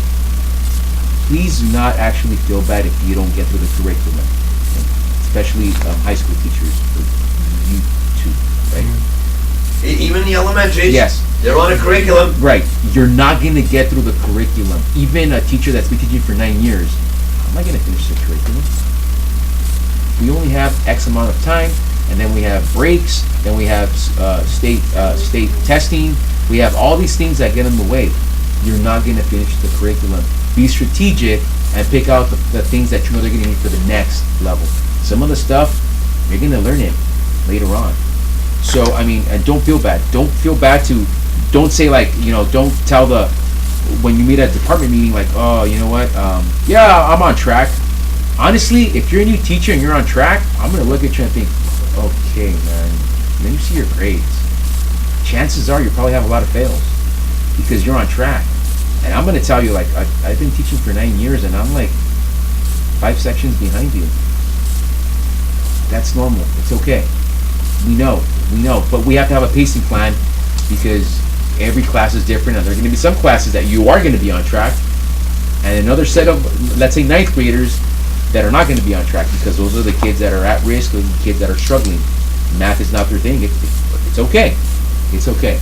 And I say this because I think that's what a lot of new teachers do. They think that the pacing plan is the law and they have to do it, and then they wonder why most of their kids didn't pass the class. And counselors, they will start asking questions. Why is it that half of your class failed? Doesn't look good. And again, we're not on a merit system, but again, they are going to ask questions. Ray, why is it that all 6 of your classes, half of the kids fail? Mr. Hutchinson, what are you doing, or what aren't you doing in that class, right? So keep that in before mind. that happens, Right. you got to be on your job. Yeah. The high schools, you're going to have a progress report maybe at the 5th or 6th week. Yes. Elementary, you're going to have a progress situation. You need to look at that. If you see that things are not going so well, you need to look in the mirror. Yeah. It's not just you, it's the kids, it's the atmosphere, it's the locale where the school is. But maybe you need to make some changes with some guidance. Right. As a new teacher in a school, I hear this a lot. I tried to prevent this when I was around, but the administrator doesn't come around that much. You're a sub. You've been subbing a halfway decent amount of days this school year. Yeah, I did long-term subbing, so I was there the whole You did last semester. the whole last semester. The fall semester, you did long-term. How many times in this long-term subbing situation did an administrator come in to do some evaluation and some assistance? 0. 0! That is a shame. Hell, it's a rookie right here. Yep. What does she know? She's learning. She's a rookie. And the administrator didn't come in and knew that she was there. What subject? English. English. And, EL. Okay, didn't come in once. Very sad. Very sad. Oh yeah, I know. They're very busy. They can't. Hell, that's their job. Instruction, curriculum. That's the number 1 job. I don't want to hear parents or putting out fires. Number 1 job is making sure she's doing her job and those kids are learning. So my point being, you're kind of alone sometimes. It's a shame. But you know what? It's not such a bad idea to ask for somebody to come around and say hello. I wouldn't invite somebody in when I was undressing. I'm being facetious. I'd want to make sure I'm fully dressed. In other words, if I wasn't sure about the curriculum I'm teaching on Monday and Tuesday, that's not a good time to ask them to come in. But if you're pretty good about this subject and this next week you're going to be doing a lot of things that you really know, ask them to come in and see you then. They know you don't know everything. Heck, none of us know anything, everything. No. One of the things that I'm in closing is that one of the blessings that I have actually not living in the valley, meaning that I have to commute, that I'm going to spend like an hour, 20 minutes going home, is that I get to reflect every single day. I am going to move to the valley at some point, which I thought about that. How am I You said that about 4 years ago. Yeah, I have. At some point, I moved to the valley. But I reflect every single day. Right now, I'm going to reflect on the day. What went right and what went wrong. And I think that that's something that a lot of teachers don't do. Yeah. Or they start off doing that, but then they actually forget to do so. Reflection is key. It makes you take a look yourself in the mirror and be like, okay, literally this is what I think about. I raised my voice at Michael today. You know what? It wasn't even his fault, and I didn't even apologize. Tomorrow when I see Michael, that's the first thing I'm going to do. You know what? I messed up. Or sometimes it's like, you know what? Today was a great lesson. Wow. Them using the whiteboards like, every other day is really working. That's awesome. Or sometimes it's like, wow, this lesson tanked. Where did I go wrong? But maybe I overplanned, or maybe I underplanned. I don't know. You do that reflection, and I think that's very important. So yeah, go ahead. Do this, and I want to say something. Okay, so really quick, that's my email. You're welcome to stop by and just observe the class if you want. I like feedback. I like critique. If you see something that you really like, let me know. If there's something that you want to add, please, by all means. Again, I'm in this also. I mean, I may be on this side of the desk, but you know what? I'm still learning. Just FYI, if you do want to go and observe my classes, kind of what we talked about earlier, send me an email, at which point I'm going to pass that email to my administrator. She's actually going to email you. And she's going to ask you, okay, what's the purpose of this visit? Who are you? What's your name? Whatever. And she's going to send it to you so that now, and she'll give you permission, to go and, we'll set up a date. She'll let me know. It's a process. She'll let me know, and then I'll get back to you. It's like, hey, you know what? You've been approved or whatever it is.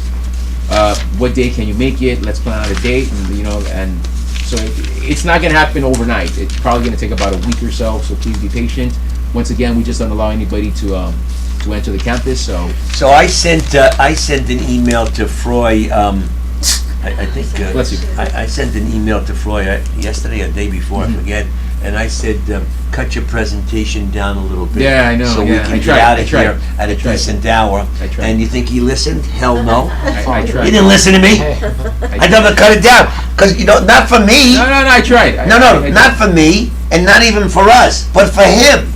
He was at school at 7:10 today. It took him an hour to get there. He didn't go home because he lives at least an hour away. So he's been at it since he's left the house about 6. He's not going to get home for another hour. It's called dedication, and that's why I keep once, a couple times a year, 3 times a year, I might ask him to come in and do a class. Because he's got a lot of good stuff. We learn from him, and maybe one of these days I'll really retire and let him take over. And I told him he should be thinking about it anyway. A couple of quick questions from them. Do you ever get tired of teaching? Short and sweet answers, please. No.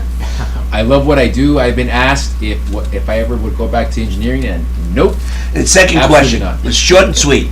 These will be short and sweet. Okay. We're going to had a break in about 8 minutes. Quick one. The students are not motivated. Not your kids, but you come into a class, you get a class, and there's no motivation of them. What are a couple things you do quick to get them halfway going? It's not my class. I'm going to another No. class. It's going to be your class. You're starting in August. You get second period. Your other periods are doing good, but second period, lack of motivation from most of them. What do you do? I start off with good things, and I get to know them right off the bat. It's like, all right, guys, what are you guys into? Blah, blah, blah. General consensus. And it's like, all right, good. All right, guys, what do you mean? This video game? What's going on? Fortnite? Oh, yeah, I heard it's pretty good. Mr. Yeah, PlayStation? Yes, I do. I have one. I don't have a gamer tag, but when I do, I'll let you know, which never happens because I don't want to have them. But they don't know that. So that type of thing. Just get to know them. Just now you're a human being. Now they want to learn from you. You're pretty cool, mister. All right, thank you. So I'm going to add to that from my perspective.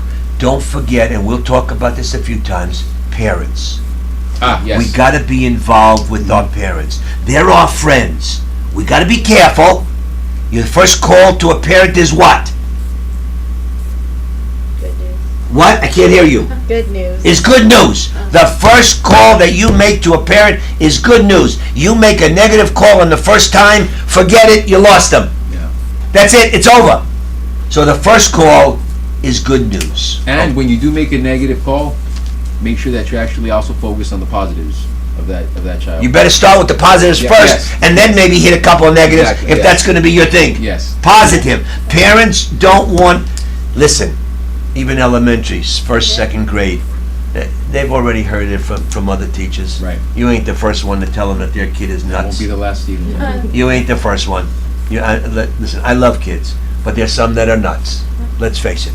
And we'll do the very best we can to unnut them. And it's not easy. And it ain't easy. Yeah. It's the one that takes time. It's hard work. But it can be done. But you got to do a lot of different things. And that toolbox that you carry around, you're going to have to add to it for these kids. Do you ever raise your voice or get angry at some of your students when you're disciplining No, them? you don't raise your voice. The best strategy is don't get mad. Again, they've been yelled at before. They've been told blah blah blah. You just look at them with this disappointed look. It's like, wow, Michael, I can't believe you did that, man. You hurt me.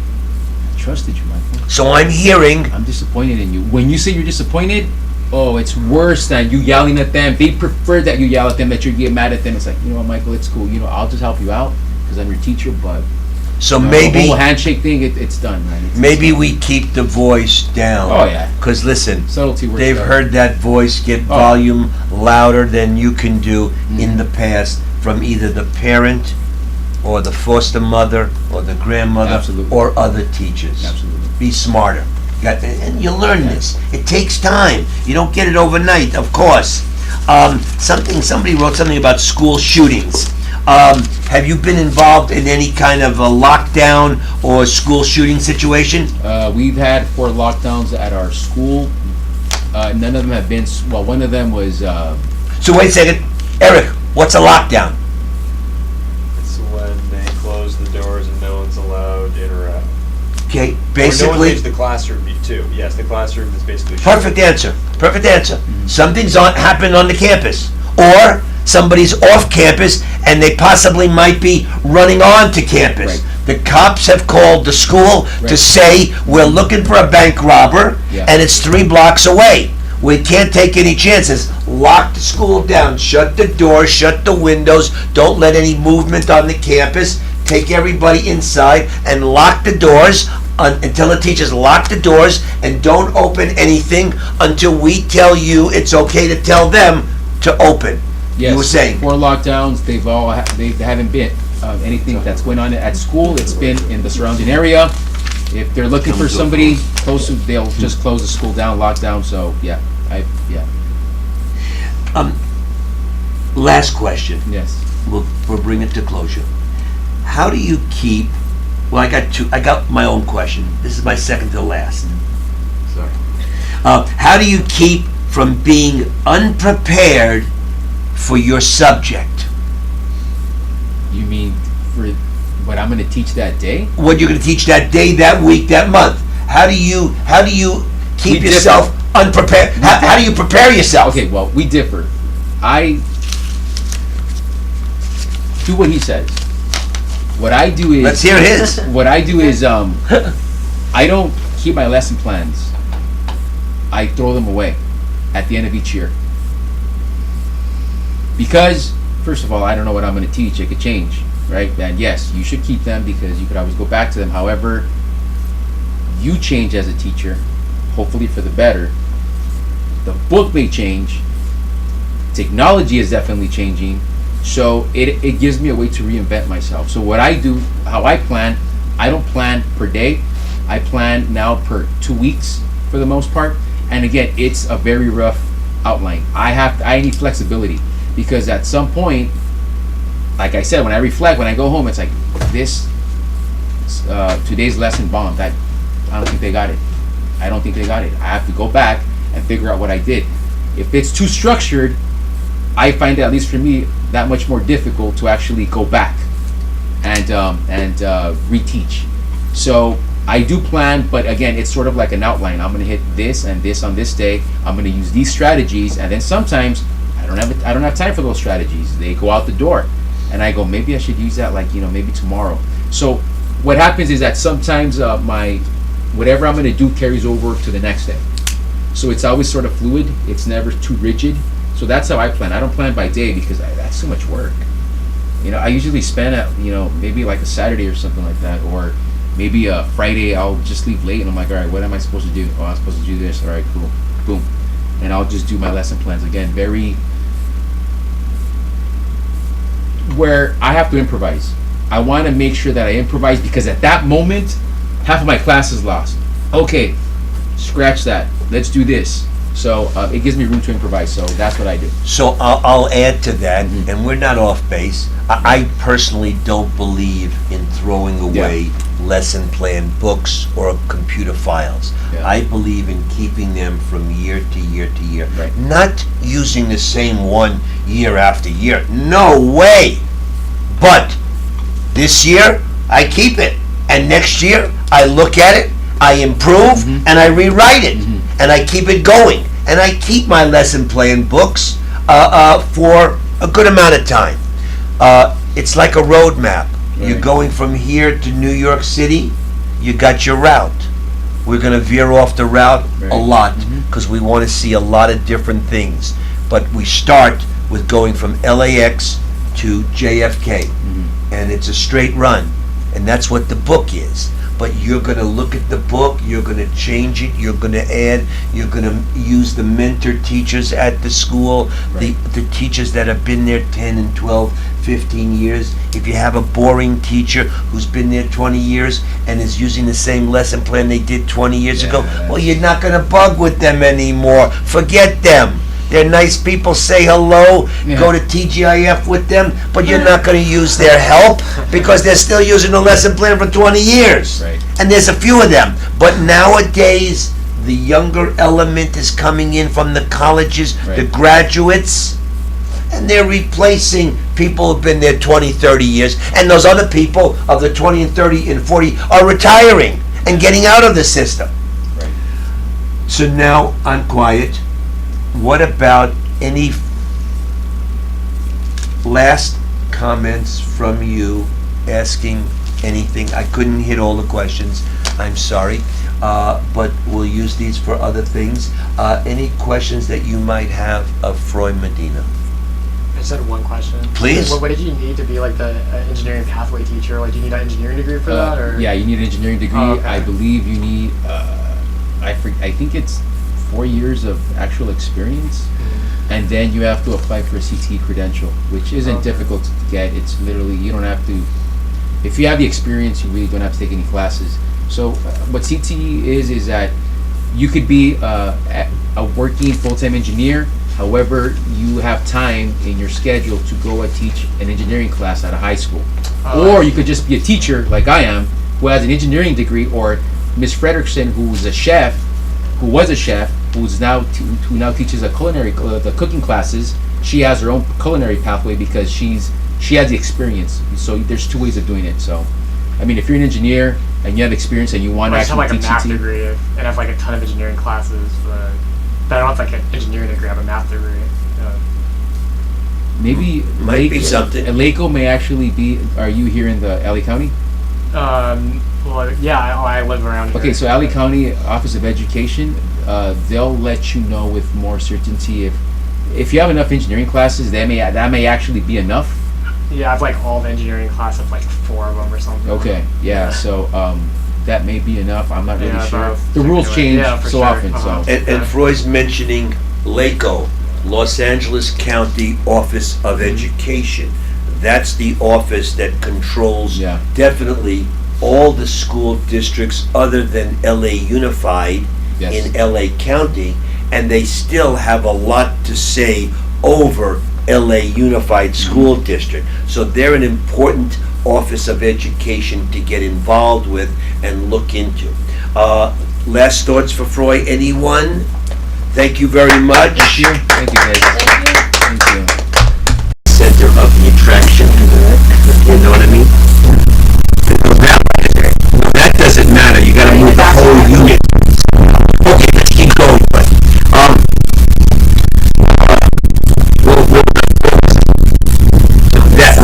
yes, that you would maybe use it. I know where I was. LA Unified.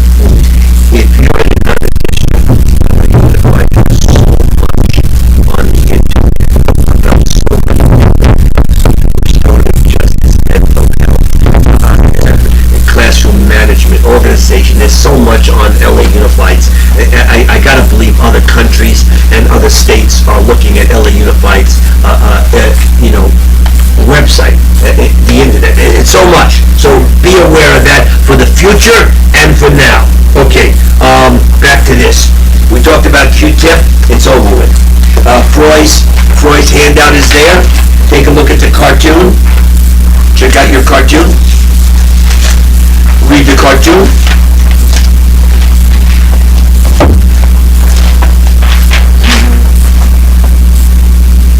Thank you. You never know all of this stuff that you've learned in the classes is all beautiful. Wait till the first day of school.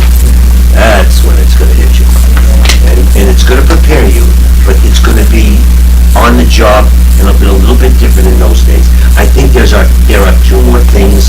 One is the outline syllabus, hard copy. It's all online. We're going to talk about this in a minute. And then the second thing that I think I've heard is very important that I do give. Here's another, this is another person's classroom management notebook, right here.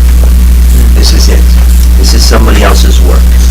If there's something in here that you could, that you think that I haven't given you, or that they have used guidelines for writing rules, you could Xerox it. This one here is not returned. I'm not getting it back, so you could take this one apart and use it. I'm going to try to give you as much stuff as humanly possible, so you won't have to do too much thinking outside the box. You do have to look at it. I'm going to give you a bunch of handouts that I've collected from other students and from schools that I visit on a constant basis that I believe is somewhat important. The notebook idea is for you. This is something that you would take in on your first day. You might even take it to an interview. You might even take it to an interview. Or maybe it would be part of your portfolio. Nowadays, I notice students walking in, and we'll talk about portfolios, walking in with their portfolio to an interview, not coming in alone. And maybe you're going to do it digitally, so you'll print it out, and maybe in this kind of form, it's going to be some of it in your portfolio. You never know what lights the fire of the person doing the interview. One of my end results for this class is to try to help you with the job market. Marcus and I were the only two people. We were the only two people in the resume and interviewing workshop. I went there because I went there so I could get a job some one of these days as a teacher in a public school. Marcus was the only student in the room with me. I felt bad why other students didn't come to it. It was at a bad time, Thursday, like during the day. Well, there's no bad time for something that might open up a door for you. So what we're going to do, maybe next week or the week after, Marcus is going to lead us in resume writing and interviewing. He learned a few things there, am I right? Yeah. I can imagine. And we've looked at his resume a little bit. In fact, aren't I waiting for Yeah, I'm still trying to work on redoing it. Now it's just like my second redo or something. But yeah, for sure. So point being, Marcus brought his resume to the resume interviewer. We talked with the person in charge. What's his first name? His last name is Cook. His first name? Christopher, I think. Christopher? Yeah, Christopher. We talked with him and he pointed out some things. Marcus sent it to me and I scratched out a lot of things, right? A lot of things. And I gave it back to him and now he's going to redo it and give it back to me. I'm just one person. You show your resume to 5 different people. 5 different responses will come. That's understandable. We're different people. You take those 5 responses and you hear them and you see them and then you put a resume together that is your resume. So I'm going to give Marcus my interpretation of a good resume. He shows it to another principal at another school. They might tweak it a different type of way. And then it's got to be Marcus's resume that he's going to hand in the near future, and he's going to take what we put together and make a real one. Okay? I mean, that's the system. Let's take a look now at the last item that we didn't talk about, but the outline. Hold that up, Eric, so everybody sees it. We're looking at this. Okay, let's take a look at it.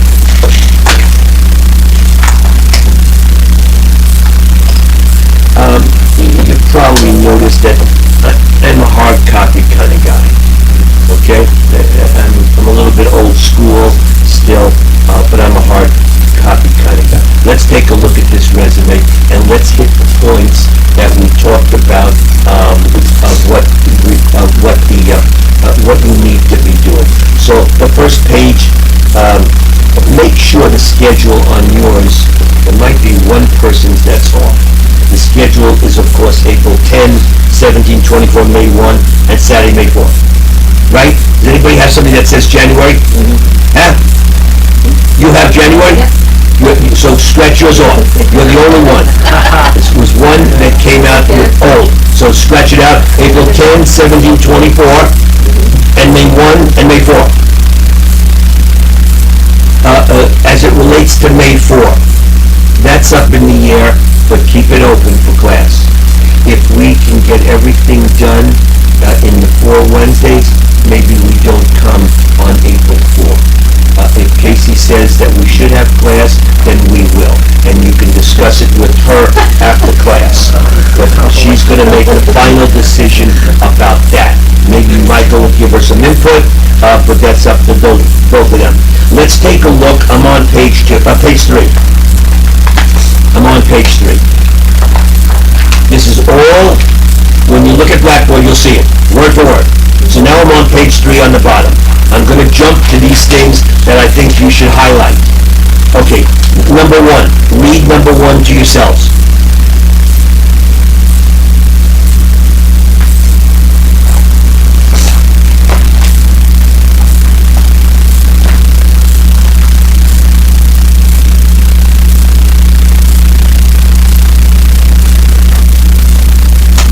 How many points total is the discussions worth?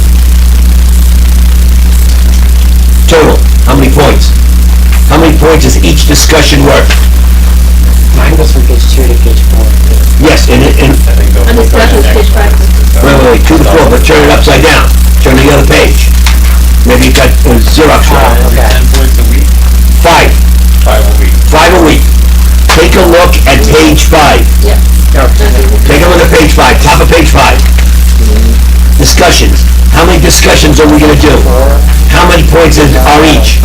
I can't hear you. 25 points. What? 20 points. 20 points total. Thank you, not 25. If you got 25, that's your business. So discussions, we're doing a discussion each week. They'll give you 3 discussions. You choose one of them. We'll look at those in a second. I just want you to hear it. Any comment about discussions? It talks about weekly discussions and participation. Participation is here in the class also. Please, If you notice if you notice, and I'm not very happy with this, but if you notice in the assignments, there's not a lot of flexibility for in-class participation. But I'm asking you that we need to participate. I don't want anybody just sitting and smiling at me. That doesn't work, like Eric's doing. That's a nice smile, Eric, but that's not going to get you any extra points. Please. Okay. The first one is due by Friday night. Friday night. You cannot, watch my lips, you cannot do the second part until Saturday. You've got to wait until 4 discussions are printed, and then you look at the 4, you pick one and respond to it. Now, response is not 3 sentences. Be fair, it's a good 2 or 3 paragraphs, full paragraphs, how you perceive what the person discussed in their discussion. Any questions? Most of you, am I right? No, not most of you. All of you have done something like this in other classes, correct? Aren't they very similar? Like every class. Like every class, that's what I think. Read number 2, please. We're on page 3, number 2.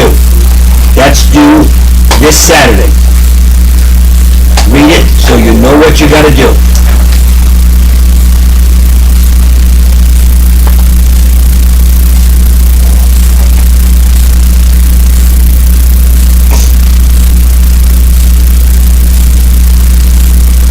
Take a look at page 5, and how many points is number 2 worth?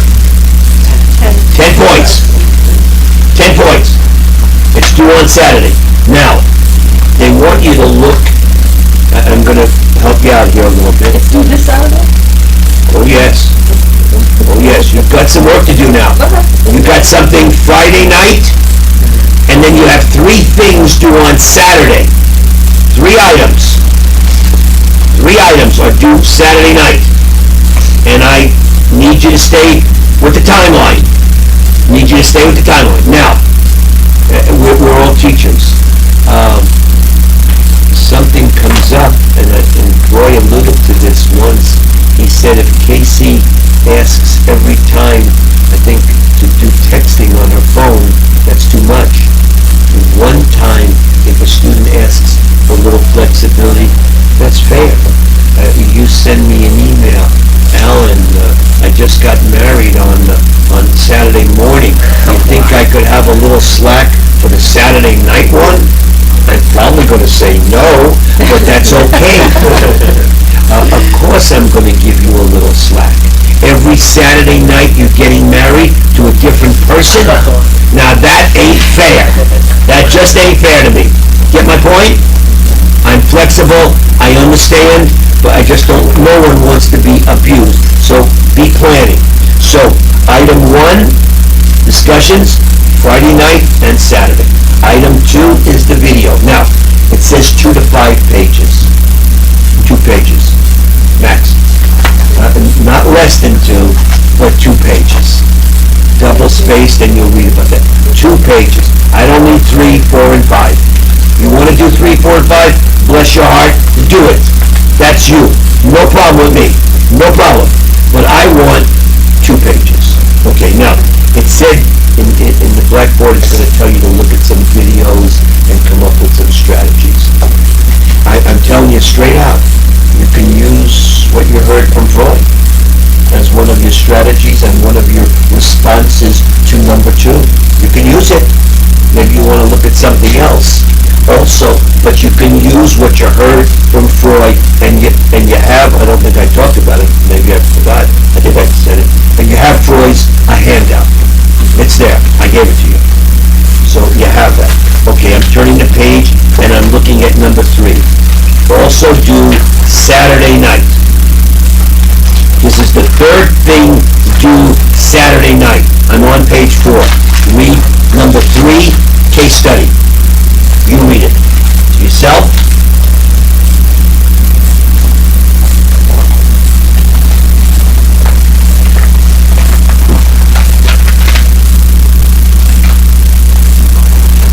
So Blackboard's going to give you Level A, 2 case studies.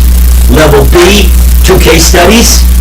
And you're going to pick one of each, one from A, one from B, and you're going to respond to it. You're going to read it and respond to it. Okay? If I move too fast, please let me know. The case study is worth how many points?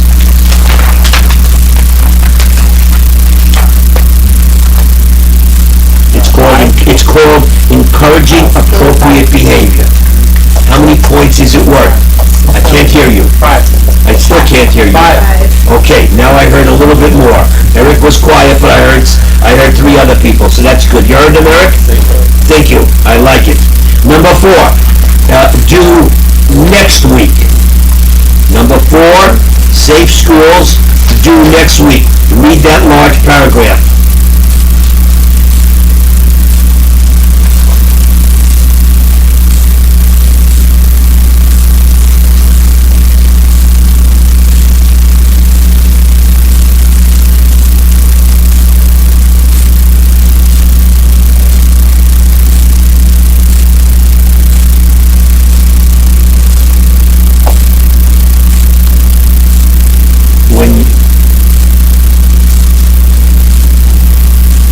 Casey's getting ahead of me a little bit there. Yeah, I'm on the wrong page. She's an A student. She's way ahead of me. When you look at the Safe Schools presentation, you pick anything. On Blackboard, list about 7 different things. You can pick anything that you think is important to you as it relates to Safe Schools. A lot of people I've noticed do bullying. I don't say no, but I don't know if that's overabused already. But think about safe schools, think about your classroom. What's important to you to do a very creative response to Safe Schools presentation? For instance, somebody in a class did a very nice large poster of Safe Schools, and then they wrote a 1-page explanation of what this poster should mean to the people doing a poster. Another person, very creative, used his wife, his grandmother, and his kid, and did a video about Safe Schools. Creative. Another person did a song about Safe Schools. Creative. So it says here not to do a paper on Safe Schools. Yes, you're doing a 1-page summary of whatever creative thing you do. So you got to kind of dig a little bit in the mind to come up with something creative that you would share at a teacher meeting, that you're going to probably share it here. I'm gonna look at what you've done, and I'm going to probably send you a little note back saying, be prepared to share it in class. So if you did a good guitar song or a rap song about it, be ready to kind of present it. Your feelings, your thoughts, your questions. It says in here, traditional papers, no. 1-page summary traditional, yes. But the presentation is something completely different. It's a song, a dance with a song. I'd love to see some of you dancing and singing, or somebody brought a guitar to class and sang us a song about safe schools. That's creative. Things like that, kids never forget. Never forget. Just a P.S. I ran a Saturday program for a number of years at a school on Saturdays also, besides the regular week, on Saturdays. I had 2 high school kids create a rap song for me. I sang that rap song at every time I had an opportunity. At every assembly, if I saw the kids in the quad, I sang this rap song to them. I kept it going. I had a pretty nice attendance, not because because of the rap song, but because it saw something there. You'd like to hear a verse or two? Michael? You sure? Okay. I don't have my hat on the side, my big gold chain, or my sunglasses, so imagine that. Saturday Academy is the place to be, not at home watching MTV. If you got what it takes, come and see me. I can hook you up with Saturday Academy. Yeah, what's up? And it went on a little bit. All kidding aside, I'll run into kids from that school. I've been out of that school 11 years now. So 4 years later, they graduated high school. They could be out of they could be in college right now, or graduated from college if they went. I'll run into a few of those kids. I had a kid say, "I don't remember your name. I know you were the assistant principal, and you did that Saturday Academy rap song." And one kid, in front of my wife, sang the damn song to us. And that's years afterwards. They remember things we do differently. The same old stuff, they've heard it for 12 or 14 years already. Think about different things in your teaching. Okay, anything about safe schools? Let's go to number 5. Week 5, short and sweet. It's due the 3rd Saturday.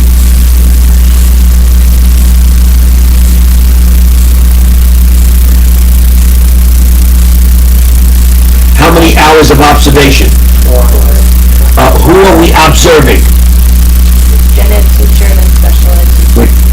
We're observing 2 different teachers. Gen Ed, maybe for 2 hours, regular ed, Gen Ed, and a special ed teacher for 2 hours. 2 teachers, 2 hours each. That's basically, I think, the easiest way. Your thoughts? In Blackboard, and we're going to look at it as something that you will be looking at while you're observing. Of course, what are you observing? Marcus, what are you... Marcus, what are you observing? Observing how they teach. How they teach. Eric, what are you observing? I just something else I would have. I know, but what are you observing? Classroom management. Oh, management. What are you observing? I'm just thinking of the special ed, you know. Yeah, how she's teaching. How they teach it? What about the wall? What's going on in the room? The environment? The room setup? How they move around? Every single thing that you would be doing in a classroom, you're observing. Eric? I don't like having to take so much time off work consistently since I am working at school. I forgo the special ed. I don't have special ed program at school. How are you going to do the Gen Ed? I'm having to teacher at school. And there's no special ed teacher there? No. It's a very small school. Yeah, okay. And you don't feel about trying to visit a special ed teacher somewhere else? It's kind of short notice. So I'll do this with you. Okay. You think about what you can do this week, and you let me know next Wednesday. What do you mean think about? If you can, go somewhere else. Okay. If you can, work it out, or you really can't. All right. Any other?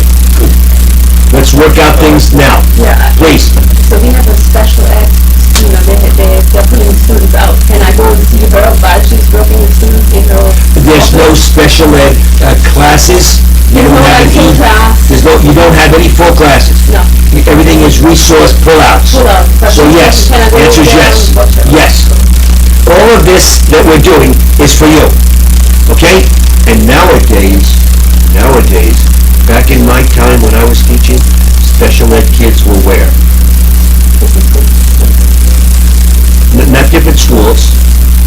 They weren't at different schools. What? They were in separate classrooms. Now they're integrating.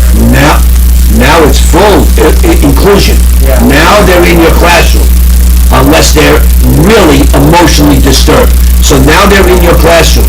You have to know special ed nowadays. You have to be involved. You have to know how to deal. You have to know about what's that thing that called, that you said the 3 letters. Oh, IEP. IEPs. You got to know IEPs. So if you haven't been involved, with IEPs and all, no problem. Well, Start to get involved with IEPs, and then you're next. it's also true that in some ways, special ed, I was talking to an experienced teacher about this too, that special ed has been like, the boundaries of special ed have expanded since when I was 100%. Special ed was very narrow when it was like quite emotionally disturbed children. Yes. But now it's expanded to students being not even military. Correct. Right. And they all have IEPs. We'll talk about this in the near future. What is, at a school, a cumulative record? What is that? Short, abbreviated, it's called a CUM. C-U-M. What is that? I mean, doesn't it have like their test scores, IEP, and documentation, parent stuff, discipline? I don't know. You do know. You do know. All of that. It's a very important document in an office, in a room somewhere. At kindergarten, all the way to high school, the cumulative record is extremely important to us. It's very important to us. It's in a room. When it's kindergarten kids, it's very thin because they just started school. When it gets into the high school and 12th grade, it could be that thick. If the kid is special education, it could be that thick. And inside this manila folder, kind of this color, it's big, about this big, inside of it will be different colored folders. The IEP folder, which is always in the state of California, this color right here. You see this color in a cumulative folder, that kid at some point in his life had or has an IEP. That has to be read.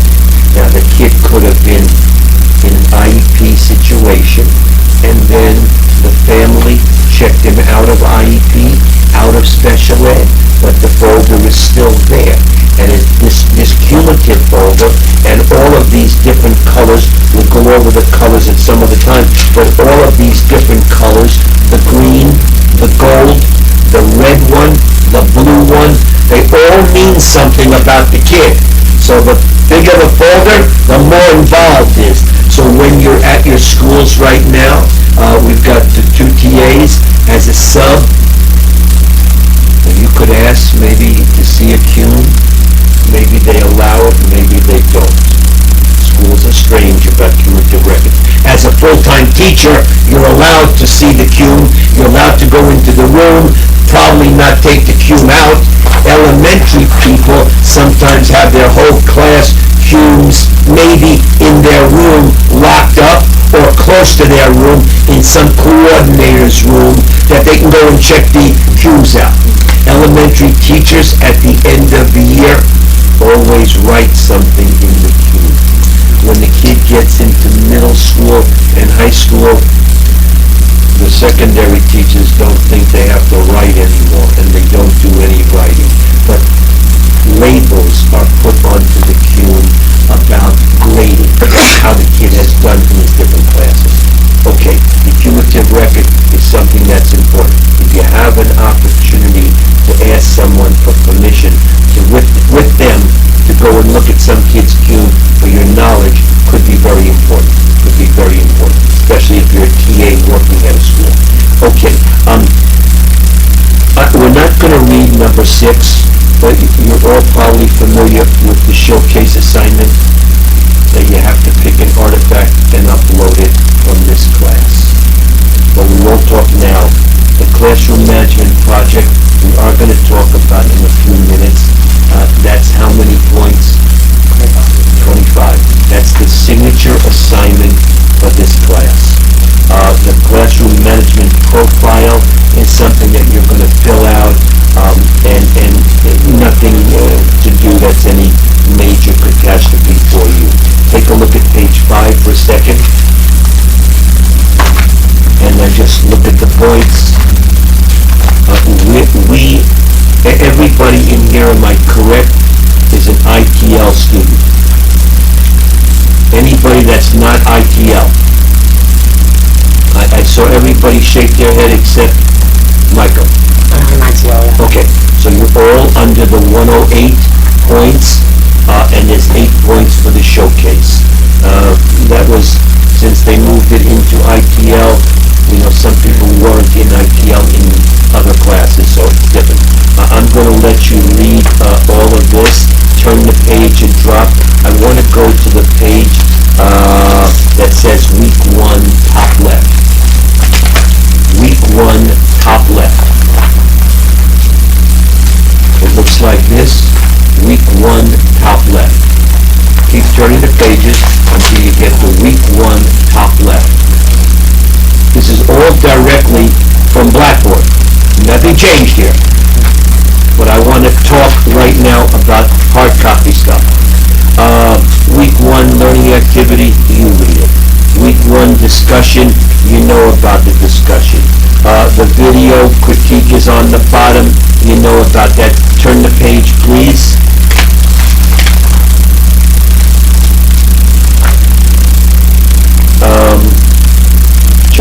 Take a look on the next page, heads up, talks about field experience, assignment, and classroom management project. The very next page. Just go slow with me and just follow the pages. It says, be aware, they're coming up. I'm going to say it again, be aware. I said that a bunch of times, Eric, in the last class, and what happened? What do you think happened?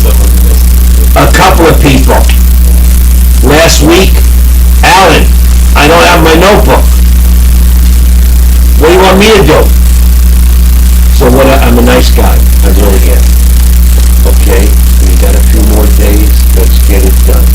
But did they score an A for the class? No. They hurt themselves, and they scored a lower grade than an A. Why? Because they had to put something together just to get some points out of the 25. And they let it go. And you know what? As teachers, sometimes that's the case we're going to face with our youngsters. You talk, and you try to coax them along, and sometimes life is different for them, and they just can't cut it. They just don't do it. So you try to get the best from what you can get. I want to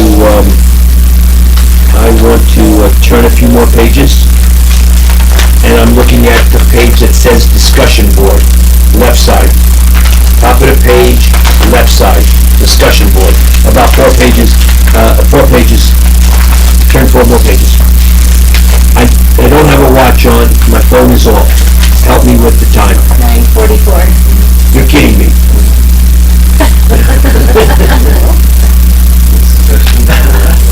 You're having too much fun. Yes, we are. Okay, well, I'm going to have to, before I get in trouble, and you guys get mad at me, I'm going to have to wind things down. I want to stay here another hour. I like you guys so much. And I don't even know you. See, Troy hates his kids the first week. I love you. I start with a love. Everybody got an A today. So far, everybody's got an A. But let's talk about discussion board. Turn the page. You have discussion 1A, 1B, 1C. You have 3 discussions. You pick one. But I want to say this to you. When it says, let me read something to you. Take a look at discussion 1A. Discussion 1A. I'm on the back page, page 2 of 7, bottom right, and it says, please discuss, now I'm reading the second paragraph, please discuss some of the legal imperatives, laws facing teachers, and how educators can establish and maintain supportive learning communities that will protect all students, teach personal responsibility, and their role as a mandated reporter. I would like to see 3 paragraphs to answer that, especially 1, 2, and 3. Protect those three as it relates to the paragraph above. And I know you can do it.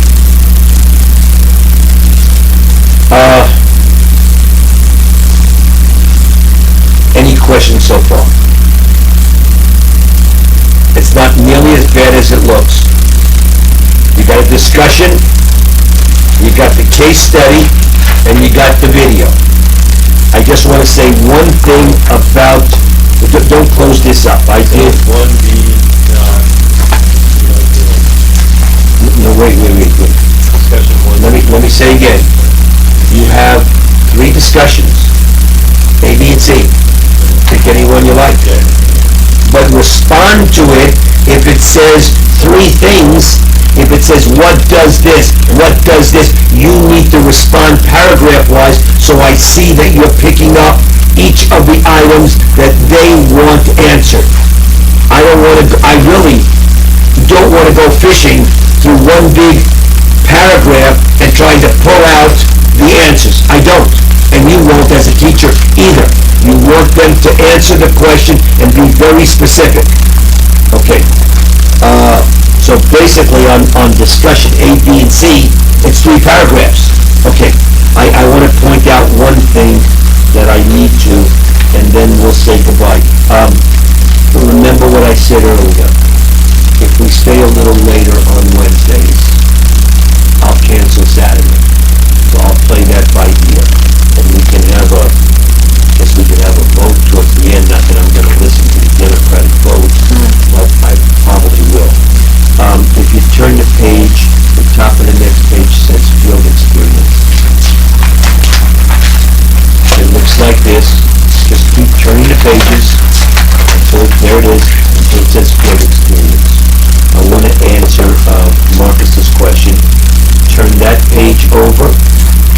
Turn it over again. Those are the things you're going to be looking for when you interview and talk to a teacher in the room. These items right here. They're right here for you to look at. Plus anything else you want to look at with that teacher. You're not doing that this week, but you should be aware. The one thing you should do this week is what? As it relates to field experience. What? Get the teachers. What'd you say? Set it up. Set it up. Set it up this week. Because now, I don't think anybody's involved with LA Unified, am I right? Okay, so you're on next week, right? Some of you are working. You're subbing next week, maybe? Maybe? You're subbing? But you're working next week. You just had, LA Unified is off next week. So none of you are LA Unified, so you're all on. Okay, the last thing I want to show for you to look at. Turn the page about 3 times, and the top of the page is Classroom Management Project. This is almost the last thing. Almost. Ooh, I told Freud, cut it back. I told him. I didn't have the guts to sit there and give him one of these. I like him so much, and he has so much to offer. I couldn't cut him back. I apologize. Field management. Okay, the notebook. It says the notebook is a minimum of 10 pages. Yours is going to be more than 10 pages. I promise you. Minimum is going to be a minimum of grade of about a C minus. Anybody in here C minus student? Huh? Raise your hand if you're a C minus student. I didn't think so. So it's going to be more than 10 pages. Turn the next page, and this is what I want to hit. This is the notebook. There it is. Everybody's on it. Directions. You see it? So you got a title page. You got an abstract. You've got an introduction, number 3. And then you go down to number 11. And then number 12 is the references. That's the different parts of your notebook. You have 12 items to cover in your notebook. The notebook I gave you has some of those done for you. I gave you a handout of a previous notebook. There it is. I'm not saying copy it, but I am saying use it as an example. A darn good two examples there. Now, maybe you want to mark this. I think I might have written on yours already, but title page, beautiful. Abstract, paragraph, beautiful.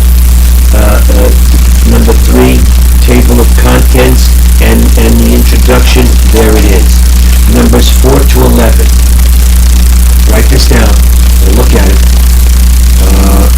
Yes, I think I wrote down there. There's 9 areas. 2 pages for each of the areas of your own writing. Your own writing. And then, after the 2 pages of your own writing, you're going to put in 3 or 4 or 5 extra handouts that you already have, that I've given you, or that I will give you, that have to do with the 2 pages that you wrote about. So, number 4, rules and procedures. How do you establish them? How will you teach them to your class? So the first part of section 4 will be rules and procedures. The first 2 pages is completely your own writing, double-spaced, completely yours. Yes, you might need to cite something if you're taking something from Wang, if you're taking something from Freud, or you're taking something from something you're reading about in Wang, Blackboard, or the notebooks.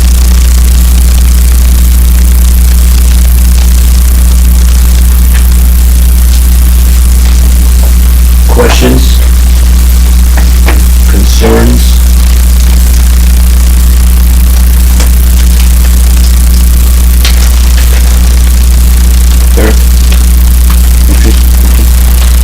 This is a cheat sheet I created yesterday of the assignments. Tells you when they're due, a little something about them on the left. I'm cheating and putting something in a cheat sheet for you.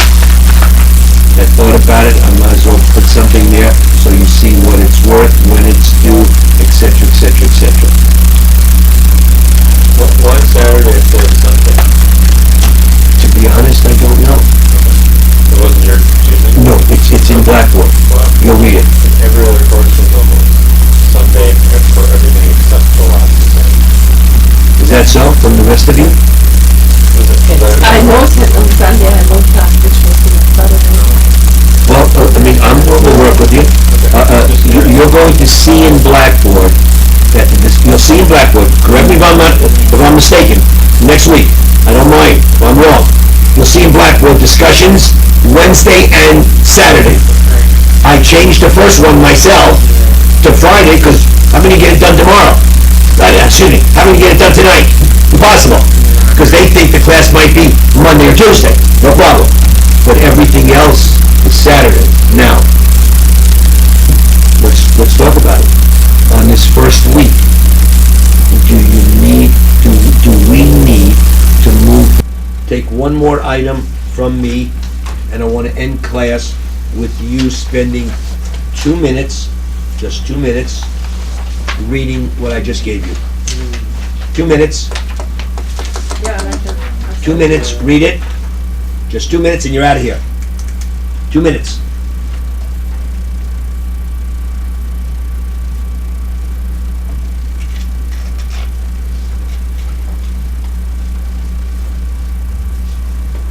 That's enough reading.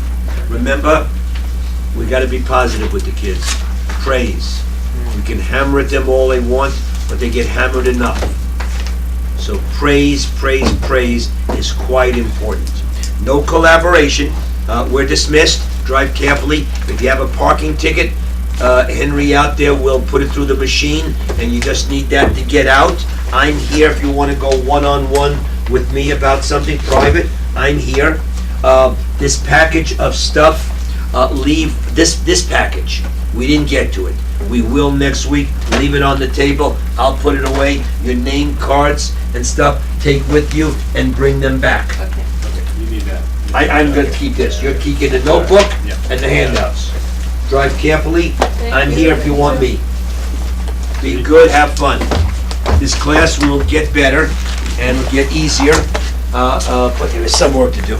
A cookie on the way home is always nice.